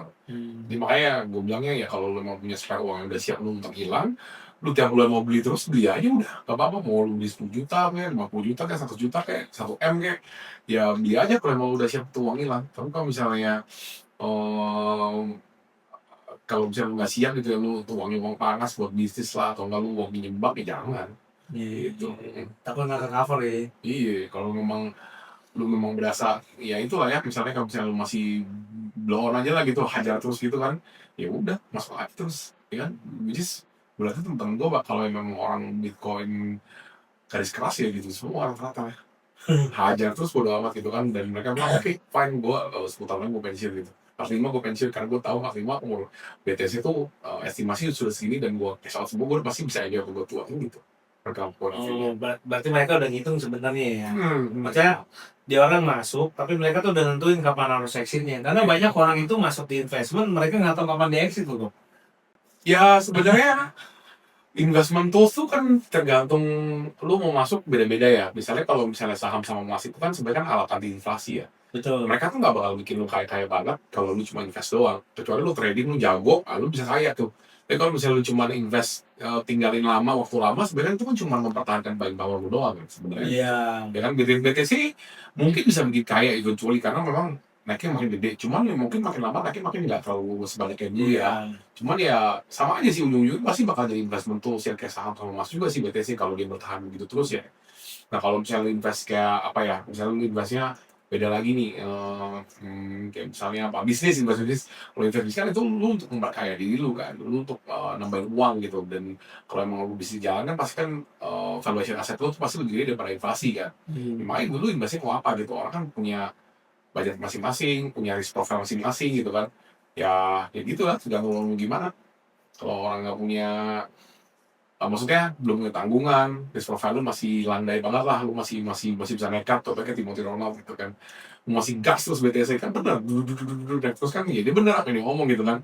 Which is apa, itu yang dilakukan orang-orang yang memang Bitcoin garis keras tuh, yang memang bener-bener jiwanya tuh di Bitcoin semua, percaya banget gitu kan. Kayak contohnya salah satu ini deh, koin parnya istri gua itu juga salah satu Bitcoin garis keras itu. Dari 2014 dia suruh gue beli Bitcoin terus, tapi gue gak pernah beli dari dulu karena gue gak ngerti itu apaan, ada time kan, dan beli di mana juga gue belum tahu waktu itu kan. Karena lo harus beli. Per hari ini dia beli rumah pakai Bitcoin, dia bayar nikahnya dia pakai Bitcoin, semua dia cuma kesat-kesat doang, dan dia gak pernah jual. Kalau dia lagi butuh uang baru dia jual, dan dia dulu beli banyak banget soalnya. Dia udah masih zaman murah-murah ya. 2014 bro, 2014 tuh masih baru berapa, 20-30 juta paling waktu itu. Iya. Iya, jadi dia udah bilang dari dulu beli aja Bitcoin gitu, dan dia selalu bener dia ngomong begitu. Itulah. Ibaratnya dia dulu, anggaplah dia punya 1.000, dia jual 100 udah bisa buat hidup, Iya, makanya nggak usah nambah aset dulu. betul. Tiga Dari dulu dulu pokoknya Pak gue tuh kerja di perusahaan tuh gaji udah gede soalnya dari dulu sampai sekarang pun dia kerja di startup gitu lah di US juga, gajinya juga udah 1 tahun udah 250 ribu US tau gue. Dan dia budgetnya untuk beli Bitcoin itu gede. Jadi kan dia punya stok Bitcoin itu banyak banget sebenarnya. Iya, iya, iya. Iya, ya itulah kalau Oh iya, misalnya karena dia ini sih ya, dia dari luar sih ya. iya, jadi Jadi makanya isu segala macam juga kan tren dulu kan di sana lebih kenceng dari sini kan. iya Jadi makanya dia udah tahu nih future-nya itu plannya masa depannya gimana, karena dia udah dapat juga. exactly betul. Makanya tergantung. Ya balik lagi kan tergantung risk profile juga gitu kan. Kalau gue disuruh risk everything ke sana semua kan gue juga gak berani. Gue punya anak, gue punya istri, tanggungan, gue masih punya Punya nyokap karyawan. juga, tanggungan, karyawan gue juga tanggungan juga kan. Gak mungkin gue risk everything ke sana gitu. Gue mati konyol nanti kan gue kalau apa yang Bitcoinnya turns out to be scam atau salty atau apa gitu. Ya gitu lah. Tapi kalau sama masih jalan sama. Masih Sama sih ya. ya. Menarik. Nah, pertanyaan terakhir ya. Ini kan lu ada beberapa bisnis tadi, terus lu juga tadi udah share ya. Pengalaman-pengalaman lu dari semuanya itu ada nggak sih? Lu kan tadi keluar nih dari karyawan ya, kerja di perusahaan Jepang, terus lu transisi buat buka bisnis. Nah, dari pengalaman lu selama lu berkarir, selama lu jadi usaha, menurut lu paling enak jadi apa? Apakah menjadi seorang karyawan, menjadi pengusaha, dan kenapa lu waktu itu memutuskan dari karyawan lu jadi pengusaha? Hmm. eh Kalau kenapanya, ya basically dulu apa ya, tanggungan kali ya. Gue udah mengalami bini gue, terus udah gitu gue juga waktu itu harus ngidupin nyokap gue juga gitu kan. Jadi ya gue harus earn lebih lah gitu. Jadi gue take the risk-nya di situ lah mungkin. Waktu at the time gitu kan ya. Mungkin gue waktu itu mikirnya ya gue tuh masih muda, kalau misalnya gue fail gue juga bisa mulai lagi, which is gue bisa kerja lagi ya, gue masih bisa kasih makan juga. Tapi kalau gue gini-gini terus nih, di masa depan gue ya gini-gini terus juga. Jadi gue juga harus usaha yang dapat uang lebih. Waktu itu mungkin itu ya main main main lubrikannya waktu kenapa gue berubah jadi dari karyawan ke bisnis kali ya. Cuma kalau lu tanya di mana enakan jadi apa, ya enakan jadi pebisnis lah. Waktu lu lebih fleksibel, lu lebih bisa bisa ngatur uh, pace life-nya lu juga gitu. Terus uh, jadi pebisnis juga tuh lu lebih apa ya? Maksudnya lu lebih kayak punya banyak teman lah ya daripada lu kalau misalnya kantoran kan lu lebih fokus on your job terus gitu kan. Terus kayak in terms of self developmentnya mungkin lu nggak terlalu gede kalau lu mau ngembangin perusahaan, apalagi kalau lu cuma mentoknya di situ doang gitu kan. Mungkin kita ketemu orang ngobrol ini ono terus keran mau bisnis lah, kalau kita bikin investasi bisnis baru kita juga ketemu partner baru, misalnya kayak misalnya gue di Panther gue itu di kayak TV gue kan rame-rame juga ya, gue ketemu bisnis juga macam-macam dari yang putih sampai hitam juga ada semua di situ. Jadi kan gue belajar ya, oh kalau ini tuh begini cara mainnya, oh kalau ini tuh begini cara mainnya, oh kalau ini tuh resikonya tuh ini, tapi lu bisa dapatnya tuh ini, oh gitu. Jadi gue banyak belajar sih. Dia yang hal-hal selama ini yang mungkin dulu gue munafik atau gue masih bego gitu yang nggak tahu di luar kayak gimana. Jadi gue sekarang tahu semua gitu. Gitu loh, gue gak munafik lagi, gue juga gak blow on lagi gitu, gue tau lah how it works gitu. Jadi lu kalau mau ke arah sana fuck lah, bullshit lu gak bakal bisa gitu, kayak gitu. Kurang lebih gitu lah ya. Jadi intinya gue lebih ngerti how the world ini aja ya runs gitu, operates gitu. Oh itu gini gini gini, oh ini gini gini gini gitu. Ya, karena tiap industri itu kan sebenarnya ada resiko dan cara bermainnya masing-masing. Ya. Maksudnya nggak bisa kita kayak gue sendiri lah. Gue everyday itu banyak yang ngajakin buat investment, suruh masuk beli ini, beli perusahaan ini, perusahaan itu. Gue sama kayak lu kok. Gue juga nggak berani gitu masuk di bisnis yang gue pertama nggak ngerti. Kedua, gue juga nggak tahu siapa yang ngajakin bisnis namanya, ya kan? Yang ketiga, industrinya itu bisa bertahan berapa lama? Ya. Nah, karena gue juga mikirin ini, makanya dibandingkan ya tadi kayak lu bilang, dibandingkan gue nginvestment di bisnis yang gue nggak paham, mendingan gue reinvestment di bisnis yang gue udah tahu. Ya. Berarti gue udah tahu nih profitnya berapa, bisa ngasilin gue kepastian apa. Kalau anggaplah gue nyicil sama bang gue juga bisa ngitung apakah gue masih bisa mengcover atau enggak. Kalau di bisnis yang ini, gue juga ngeri juga kena cia segala macam. Apalagi sekarang banyak banget ya. Maksudnya kemarin juga sempat kasus kan kayak rame masalah startup investment kan, yang main cepet viral juga rame banget kan. Yang dimana ada influencer dia mempromosikan, tapi dia bilang dia nggak promosiin. Ada dia kasih kupon sama link, kan gue sih udah promosi kan. Nah, Tapi kan maksud gue ini sebenarnya yang jadi problem ya sebenarnya kalau dibilang influencer ini salah atau enggak dia juga salah karena dia nawarin kan memperkenalkan. Tapi balik lagi nih, apakah kita mau ngambil atau enggak itu sebenarnya tergantung kitanya. Hmm. Gue juga affiliate banyak yang nawarin soal investasi ini, forex, emas, trading dan lain-lain. Ya gue juga nggak tahu jenis-jenisnya gitu. Iya. Tapi balik lagi ya kita sebagai calon investor yang mau masuk ke industri itu ya ada baiknya kita mempelajari juga. Ya di Indo tuh soalnya kalau lu lihat kontennya si Kapten Gema tuh ya, lu lihat deh Iya. yang terakhir. Ya apa sih apa fenomena apa God apa gitu ya, kayak maksudnya influencer tuh dituhan-tuhankan gitu. Hmm. Itu emang terjadi di Indonesia sih. Itu yang orang yang ngikutin si influencer yang kemarin itu yang menurut gue damai aja gitu. Karena mereka ngerasa tuh mereka dewa gitu. Oh apa yang mereka lakukan itu benar, apa yang mereka ngomong itu benar gitu. Salah satu alasan kenapa gue sekarang jarang konten lagi ya, soalnya gue juga takut. Orang tuh banyak yang nanyain gue advice buat bisnis kan. Gue sendiri ya sebenarnya tuh biasa kalau gue bilang bisnis gue sekarang bagus banget ya enggak. Gue tahu nggak sih 2025 2024 bakal hancur-hancuran, tahu kurang lebih kita udah ngerti juga nih, udah karena kita ngobrol sama orang bang, kita ngobrol sama ini, dan gue punya kerjaan-kerjaan sama orang-orang luar gitu, kita semua ngomong nih udah bakal hancur 2024 2025. Tapi kalau kita bilang gue udah well prepared, enggak, gue juga nggak well prepared banget juga di 2025 ini. Gue kaget juga ngeliat begini gitu, sehancur ini ternyata, padahal gue pikir tuh nggak segini gitu. Tapi makanya jadi gue juga nggak bisa ngasih advice ke orang karena gue juga ngerasa gue juga masih ngejalanin, masih masih on the proses buat mencerna ini semua juga gitu sebenarnya. Jadi makanya kalau orang-orang yang ngomongin begini, kalau menurut gue ya iya boleh, tapi kayak jadi patokan aja kali ya. Tapi balik lagi ke diri kalian tuh gimana lu manage your own portfolio lah. Portfolio itu maksudnya bukannya investment ya, misalnya lu kondisi lu sekarang tuh lagi gimana, keuangan tabungan lu berapa, lu kerja apa, lu punya spare buat investment berapa gitu. Jangan lu blak ikut-ikutin mereka gitu loh. Kadang-kadang ya lu tahu sendiri lah, influencer kan mereka juga dibayar kan. Jadi kan mereka juga dibayar untuk promosi ini, dia bagus-bagusin terus, pasti kan begitu. Ya kan? Ya influencer itu kan yang soal ini bangkrut ini kan juga waktu itu kan gue juga ngeliat kontennya dia yang apa intinya kerja asuransi adalah kerja terbaik. Itu gue paling sebel kalau orang ngomong kayak gitu. Karena di Indonesia tuh banyak kerjaan yang bagus, dan maksud gue di mana-mana lu kerja kalau emang lu fokus di sana terus lu berhasil itu bakal jadi Yang bagus. bagus juga gitu loh. Kayak contohnya yang gue tahu ya, beberapa teman gue kerja profesional di perusahaan, let's say kayak ya perusahaan-perusahaan gede lah ya, yang dari US consultant firm lah, kalau nggak perusahaan minyak lah, itu gaji satu bulan 200-300 juta juga ada. Ada.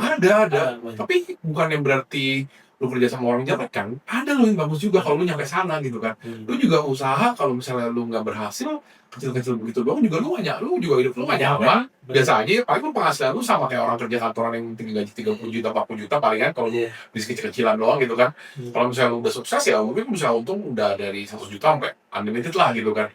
Jadi makanya balik lagi tuh nggak ada yang namanya kerjaan lu lebih bagus daripada yang satu, tuh nggak ada. Karena gue tuh mau sama influencer ini juga udah nggak ada respect sama saya loh, karena dia apa ya, dia punya great influence tapi dia menyesatkan followernya sendiri kalau menurut gua.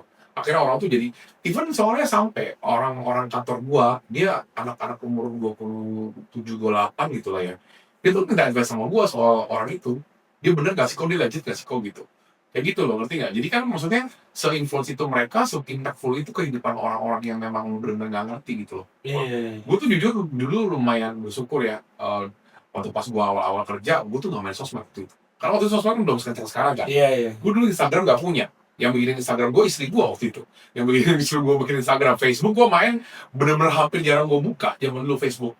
Friendster, Pet lah. Zaman dulu kan masih ada Pet tuh gitu kan. Itu tuh gue gak main-main gitu-gituan. Zaman dulu gue gak terlalu fokus gitu-gituan. Gue kerja. Mungkin gue dulu kalau ke distract sama influencer kayak begini-ginian ya mungkin gue udah salah juga. Yang kayak dulu mungkin Bani Umum itu. Itu juga kalau gue lihat dia dulu versi yang dulu masih versi gue pego, gue lihat dia mungkin gue juga kena juga mungkin itu. Karena ya itu yang anak zaman sekarang tuh apa ya, terlalu exposure ke begituannya terlalu gede, dan sosmed itu kan racun banget ya. Kayak kemarin nih gue lagi ngeliatin konten apa yang buat apa hidung supaya lebih lega. Tiap hari gue dibombardir sama konten itu terus, yang brandnya beda lah, yang bentuknya beda lah, yang fungsi ini. Tiap hari tuh gue dibombardir terus sampai hari ini udah 3 hari nih.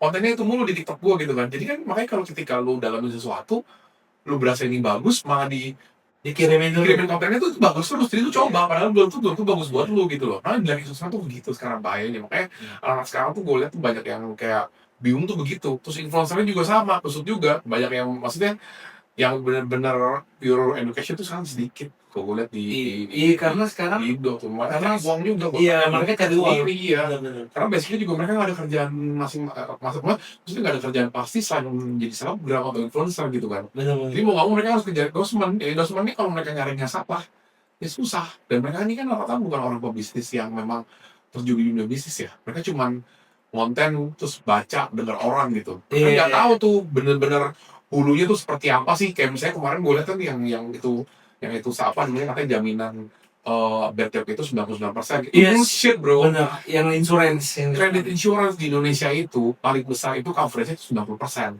Iya. Dan yang gue juga ada credit insurance bro. Kalau misalnya orang nggak bayar sama gue klaim ke asuransi. Itu mereka paling nggak klaim tuh 80-85%. PPN-nya pun udah ditanggung sama mereka bro.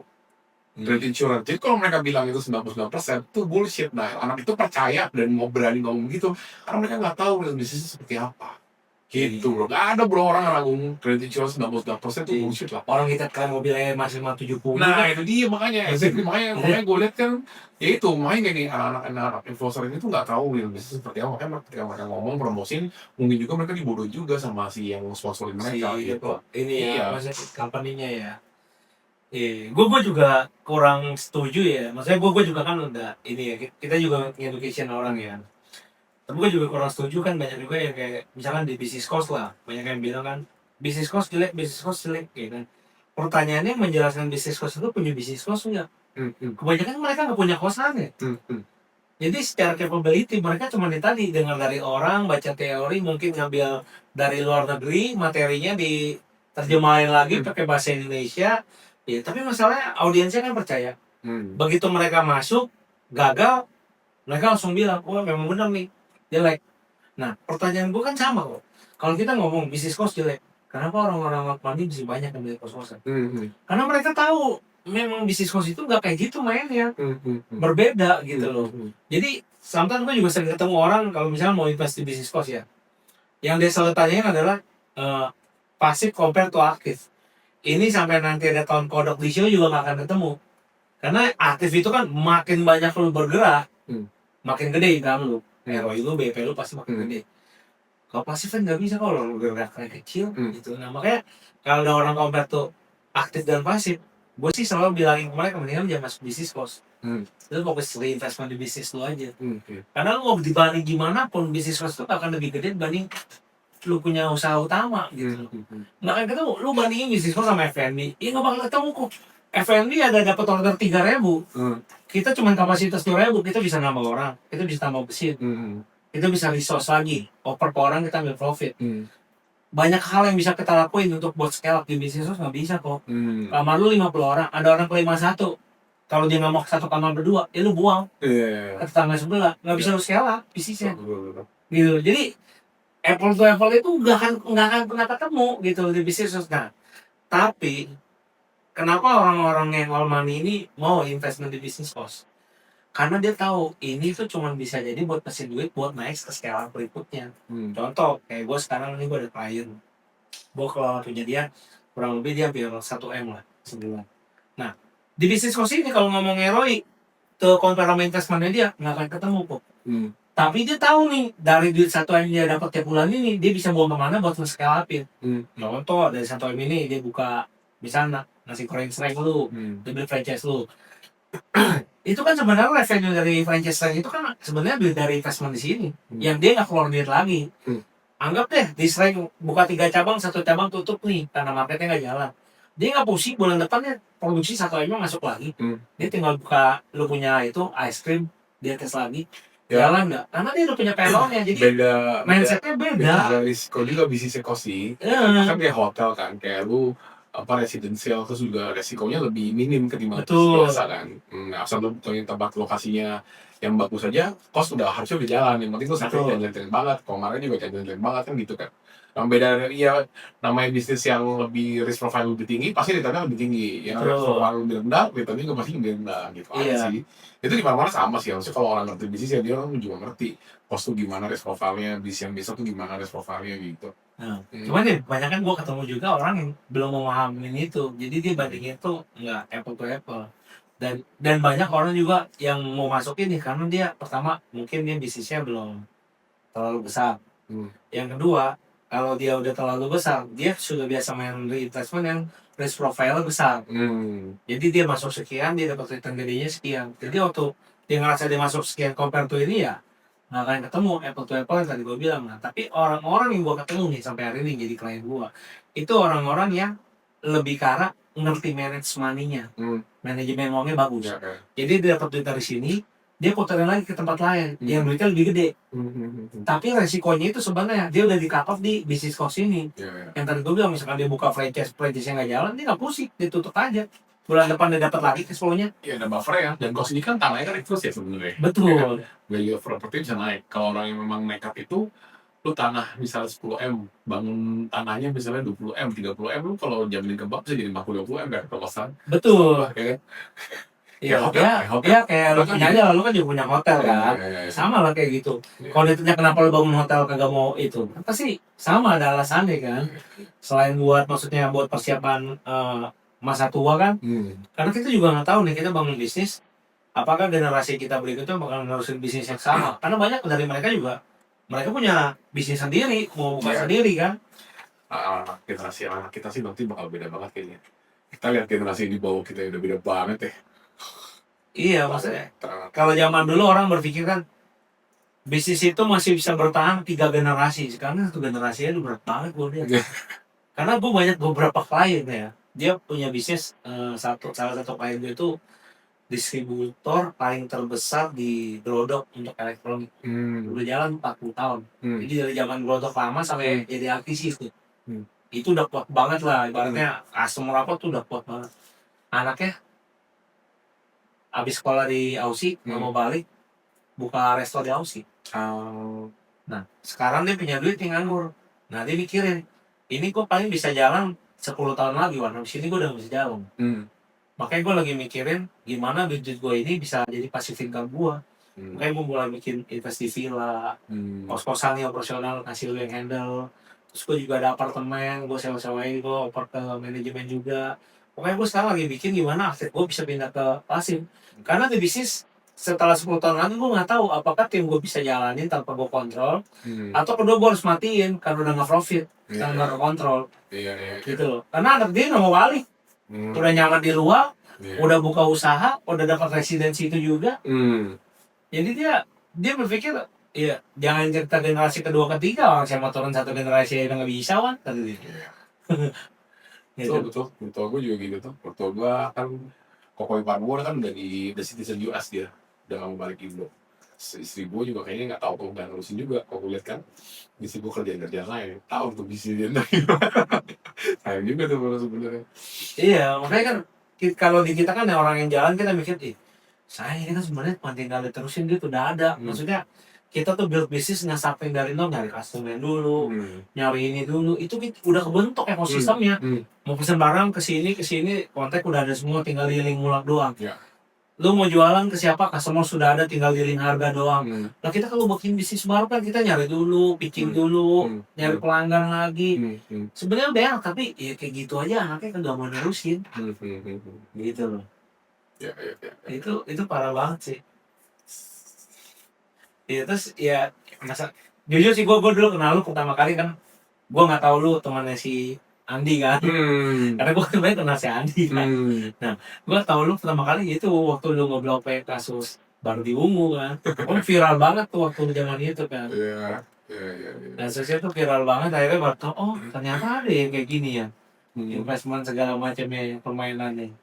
Itu ngeri banget juga sih memang waktu di era itu. Nah terakhir kok pesan nih buat teman-teman di sini, karena audiens itu juga banyak yang Gen Z juga yang lagi gila-gila investment. Mungkin lu ada saran buat mereka di sisi investment apa sih yang biar mereka tuh jangan sampai FOMO juga nih kasus-kasus kayak influencer tadi buat mereka mungkin. Gue nggak ada ini ya, gue nggak bisa saranin investment karena menurut gue investment tuh orang tuh beda-beda ya masing-masing. Cuman yang gue mau ngomong tuh, lu tuh kalau masih muda ya, kerja yang sabar, cari pengalaman, dari situ lu baru monetize. Ya itu anggapnya lu investment dari lu sendiri lah. Lu kerja sama orang, lu salah digaji, lu bener, lu perform juga digaji gitu. Jadi by the time lu udah bener, lu perform digaji, terus kalau misalnya lu ngerasa I can do better myself, ya lu bikin usaha dari situ kan. Ya, jadi kalau gue sih, gue orang konvensional banget. Jadi gue step-step by step itu kayak gitu gitu. Gue nggak perlu ngejar orang yang punya uang triliunan atau ratusan miliar misalnya gitu. Gue mungkin akan lebih ke tipe orang yang gue kejar versi happiness-nya gue sendiri gitu. Mau yang gue kayak gimana, secukupnya gue tuh kayak gimana gitu. Karena menurut gue punya seorang tuh udah punya role masing-masing di dunia. Lu nggak bisa apa ya mimpi terlalu muluk-muluk yang sampai terlalu kesana gitu, karena kalau lu fail bakal super parah lah gitu. Dan at one point tuh ya, gue tuh punya gue anggapnya dia big boss gue lah ya, dia tuh umurnya sekarang 50, kalau nggak salah 54 atau 55 gitu. Dia bilang gue gini, Tama, saya sama kamu bedanya apa sih, tadi dia bilang gitu. Maka 3 kali, kita sama-sama 3 kali, lebih dari 3 kali saya bisa mati kena jantung atau yang lain, gitu dia bilang gitu. Terus paling yang bedanya saya sama kamu tuh naik pesawat terbang kalau lagi jalan-jalan. Saya bisa first class, mungkin kamu ekonomi atau bisnis maksimal, dia bilang gitu. Ya udah, beda itu dong. Sisa tiap hari kita kemana-mana sama naik mobil, makan sama-sama enak bisa. Mau lu penghasilan segitu, mau lu penghasilan segini, juga sama-sama aja hidupnya, kata dia bilang. Jadi lu mau kejar apa sih gitu. Ini kata-kata ini dia ngomong ke gua ketika waktu itu gua mau IPO perusahaan gua. Karena menurut dia perusahaan gua masih terlalu kecil untuk di IPO gitu, kalau cuma segini doang lu dapatnya. Kenapa lu harus buru-buru gitu. Nah dari situ tuh gua banyak mikir, banyak belajar tuh, jadi akhirnya ya cengli sih, buat apa gua buru-buru. Kalau misalnya gue nanti juga 45, ketika gue misalnya 45 gue IPO perusahaan gue juga, gue masih bisa kok nikmatin hidup, dan gue juga mungkin dapat uangnya juga lebih banyak dari sekarang bahkan gitu kan. Jadi kenapa gue harus sekarang gitu, gue harus IPO-in gitu loh. Jadi ngomong gitu, apa sih bedanya gue sama lu, kata dia bilang gitu. Nih untuk orang yang gue pernah lihat saldo account perusahaannya udah 700 M lebih ya. Itu dia ngomong kayak gitu. Itu baru satu perusahaannya doang, dia perusahaannya banyak. Dia ngomong gitu ke gue, apa sih bedanya lo sama gue? Cuma bedanya tuh kita pas lagi jalan-jalan doang bedanya, kata dia bilang gitu. Lo mungkin naiknya ekonomi atau maksimal bisnis, gue naiknya first class terus selalu, kata dia bilang gitu. Ya itu bedanya, sisanya gue hidup lu, gue sama lu kan, dia bilang gitu. Gue duduk sama lu ngopi sama, kita pergi makan enak, lu bisa bayar, gue bisa bayar. Kita mau minum mabok, lu bisa bayar, gue bisa bayar, dia bilang gitu katanya. Jadi apa yang beda dari lu sama gue? Kalau dengan lu IQ yang ngomong segini juga nggak akan beda hidup lu nanti, kata dia bilang gitu. Paling lu beli mobil Ferrari satu, kalau beli Lambo satu, paling yang harga 10 miliar atau 12 M, udah habis itu lu mau apa, kata dia bilang. Sama kok, kata dia bilang, lu gak mau beli pesawat terbang kan, kata dia bilang gitu. Buat apa lu mau beli helikopter memang, kata dia gitu. Gue ngomongin kayak gitu sama mereka. Makanya jadi kadang-kadang kalau gue ngeliat anak-anak yang wah umur 25 tahun duitnya udah 1 triliun atau 2 triliun, gue tuh udah lewatin masa itu. Jadi gue udah gak pengen kayak gitu. Kalau gue buat apa gue kayak kesana juga. Bahkan gue ngeliatnya malah teman-teman gue punya lah teman yang seumuran gue, duitnya udah langsung kamu, karena bisnisnya juga memang bisnis yang aneh-aneh ya. Ya gue lihat ya beberapa dari mereka, kalau gue jadi mereka mungkin gue udah mati muda sekarang. Narkoba lah, cewek lah, hidupnya udah gak pernah olahraga atau apa bla bla bla. Mungkin gue gak bisa kontrol tuh kalau gue punya uang segitu gitu. Jadi gue bersyukur dengan apa yang gue punya sekarang aja udah. Dan menurut gue yang gue punya sekarang pun ya udah, gue juga udah cukup juga nih kalau gue udah mau pensiun hari ini juga gitu loh. Gue gak perlu muluk-muluk sampai ngejar ke sana ke arah sana gitu. Jadi makanya semua orang tuh punya inilah apa namanya, jalan hidupnya. Terus juga lu gak perlu ngejar yang terlalu muluk, lu fokusin dulu, cari happiness lu kembangin diri lu, ntar lu, hopefully lu ntar bisa ada sesuatu yang bisa lu bisnisin, bisa make money, ya lu hidup lu akan beda jauh kok sama orang yang punya uang segitu. Tanggung jawabnya lebih gede, resiko lu nggak bisa ngontrol gilanya lu makin parah kalau udah begitu. Ya yang OD juga udah banyak kan kalau orang gitu kan. Iya. Salah satu petinggi money game yang kemarin lagi covid gede ya, itu jalan ya, udah meninggal. Umurnya sebuah OD. Aduh, banyak kan?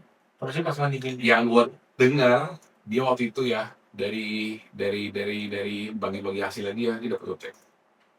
Umurnya sebuah mati udah, baru tahun lalu kalau nggak salah baru meninggal. Padahal dia udah enak nih jiwa tengok, maksudnya dia pensiun, dia Meninggal 5 Asia.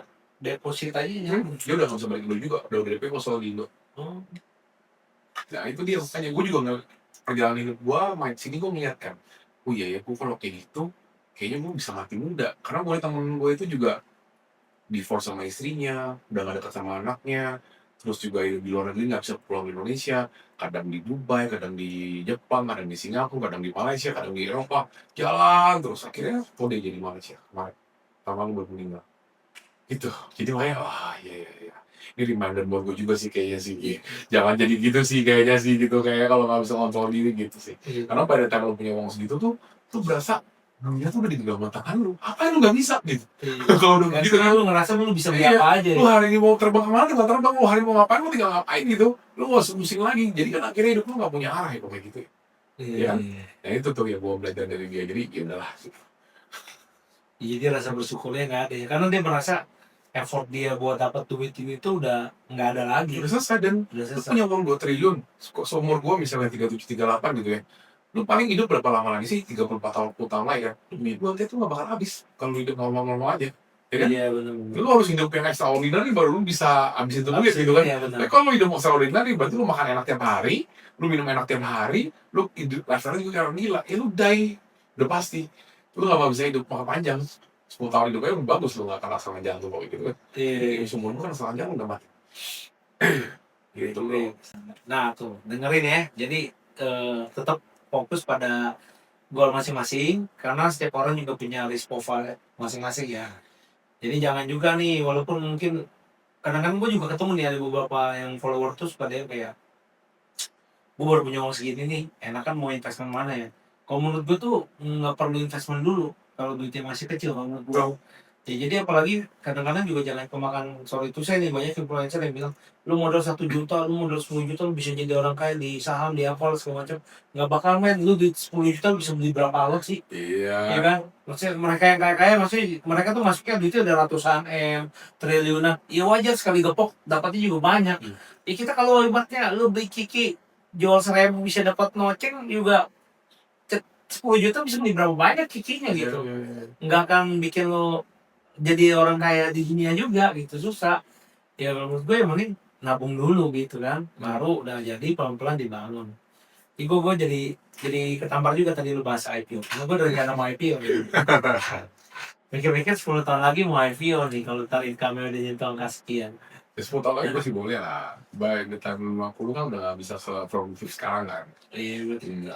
Makanya gue mikir-mikir, ya boleh juga nih mikir 10 tahun lagi dari sini mau IPO. Habis lu ngomong gitu, kalau revenue-nya nggak bisa lebih besar dari gue sekarang ngambil IPO, ngapain gue IPO kalau gue dapat duitnya dikit ya? Karena tuh jujur gue dulu juga pernah dapat investment, ditawarin lah, bukan dapat karena gue nggak ngambil kan. Jadi ada satu orang, dia nawarin gue, dia mau invest di company gue. Dia bilang sama gue, dia mau invest, lucu sih, cuma 3 miliar di situ, di kecil banget. Terus dia bilang, gue masuk nih jalur nih 3 miliar, tapi gue minta saham lu 30%. Dan gue jujur sih waktu itu gue ketawa banget, karena gini, bukannya gue ngeremehin ya, maksud gue gini, di 3 miliar itu gue cuma tinggal top up 1 properti udah dapat selesai gitu loh. Ya tadi lu bilang di properti itu kan ada capital gain yang tiap tahun itu naik kan valuasinya kan. Jadi kenapa gue harus ngasih 30% ke lu kalau gue bisa bayar bank cuma 6% gitu loh. Makanya gue bilang, gue bilang ada bro, kayaknya lu salah cari industri deh. Lu kalau mau industri yang kayak gitu, lu cari yang startup lah ya. Di industri properti, duit segitu tuh nggak ada artinya, nggak akan bisa ngapa-ngapain. Maksudnya, gue mau bangun kos juga gue nggak bisa ngapa-ngapain dengan duit segitu. Beda kalau lu bilang lu masuk 300 M, 3T, itu ceritanya akan berbeda. Kan cuma 3 miliar itu cuma tinggal update satu properti selesai bro. Cuma bayar 6% tuh per tahun. Dan gue nggak perlu kasih saham bro. Selesai 7 tahun 8 tahun lunas, ya udah gue nggak bayar dia lagi. Gitu. Jadi maksudnya ya nggak ngerti juga ya, mungkin dia banyak pernah berhasil mungkin dengan strategi tersebut. Ya waktu ketemu orang yang memang di industri itu juga udah ngejalanin lama, ya akan berbeda lah. Sama lah kayak misal gue masuk tempat lu baca, gue masuk 5 M nih kok, gue minta lu 10%, lu juga pasti bakal berpikir ngapain gue ngambil 5 cuma 10%. Benar ya? Gitu nih, kira-kira seperti itu. Oke guys, aku rasa itu aja dari saya dan Kotama. Kalau misalkan ada pertanyaan atau apa, nanti bisa chat di kolom chat dan bisa follow Kotama juga ya, nanti aku share di deskripsi. Sampai jumpa di episode berikutnya. See you. Invest your money, not your time. Your business cost. Invest your money, not your time.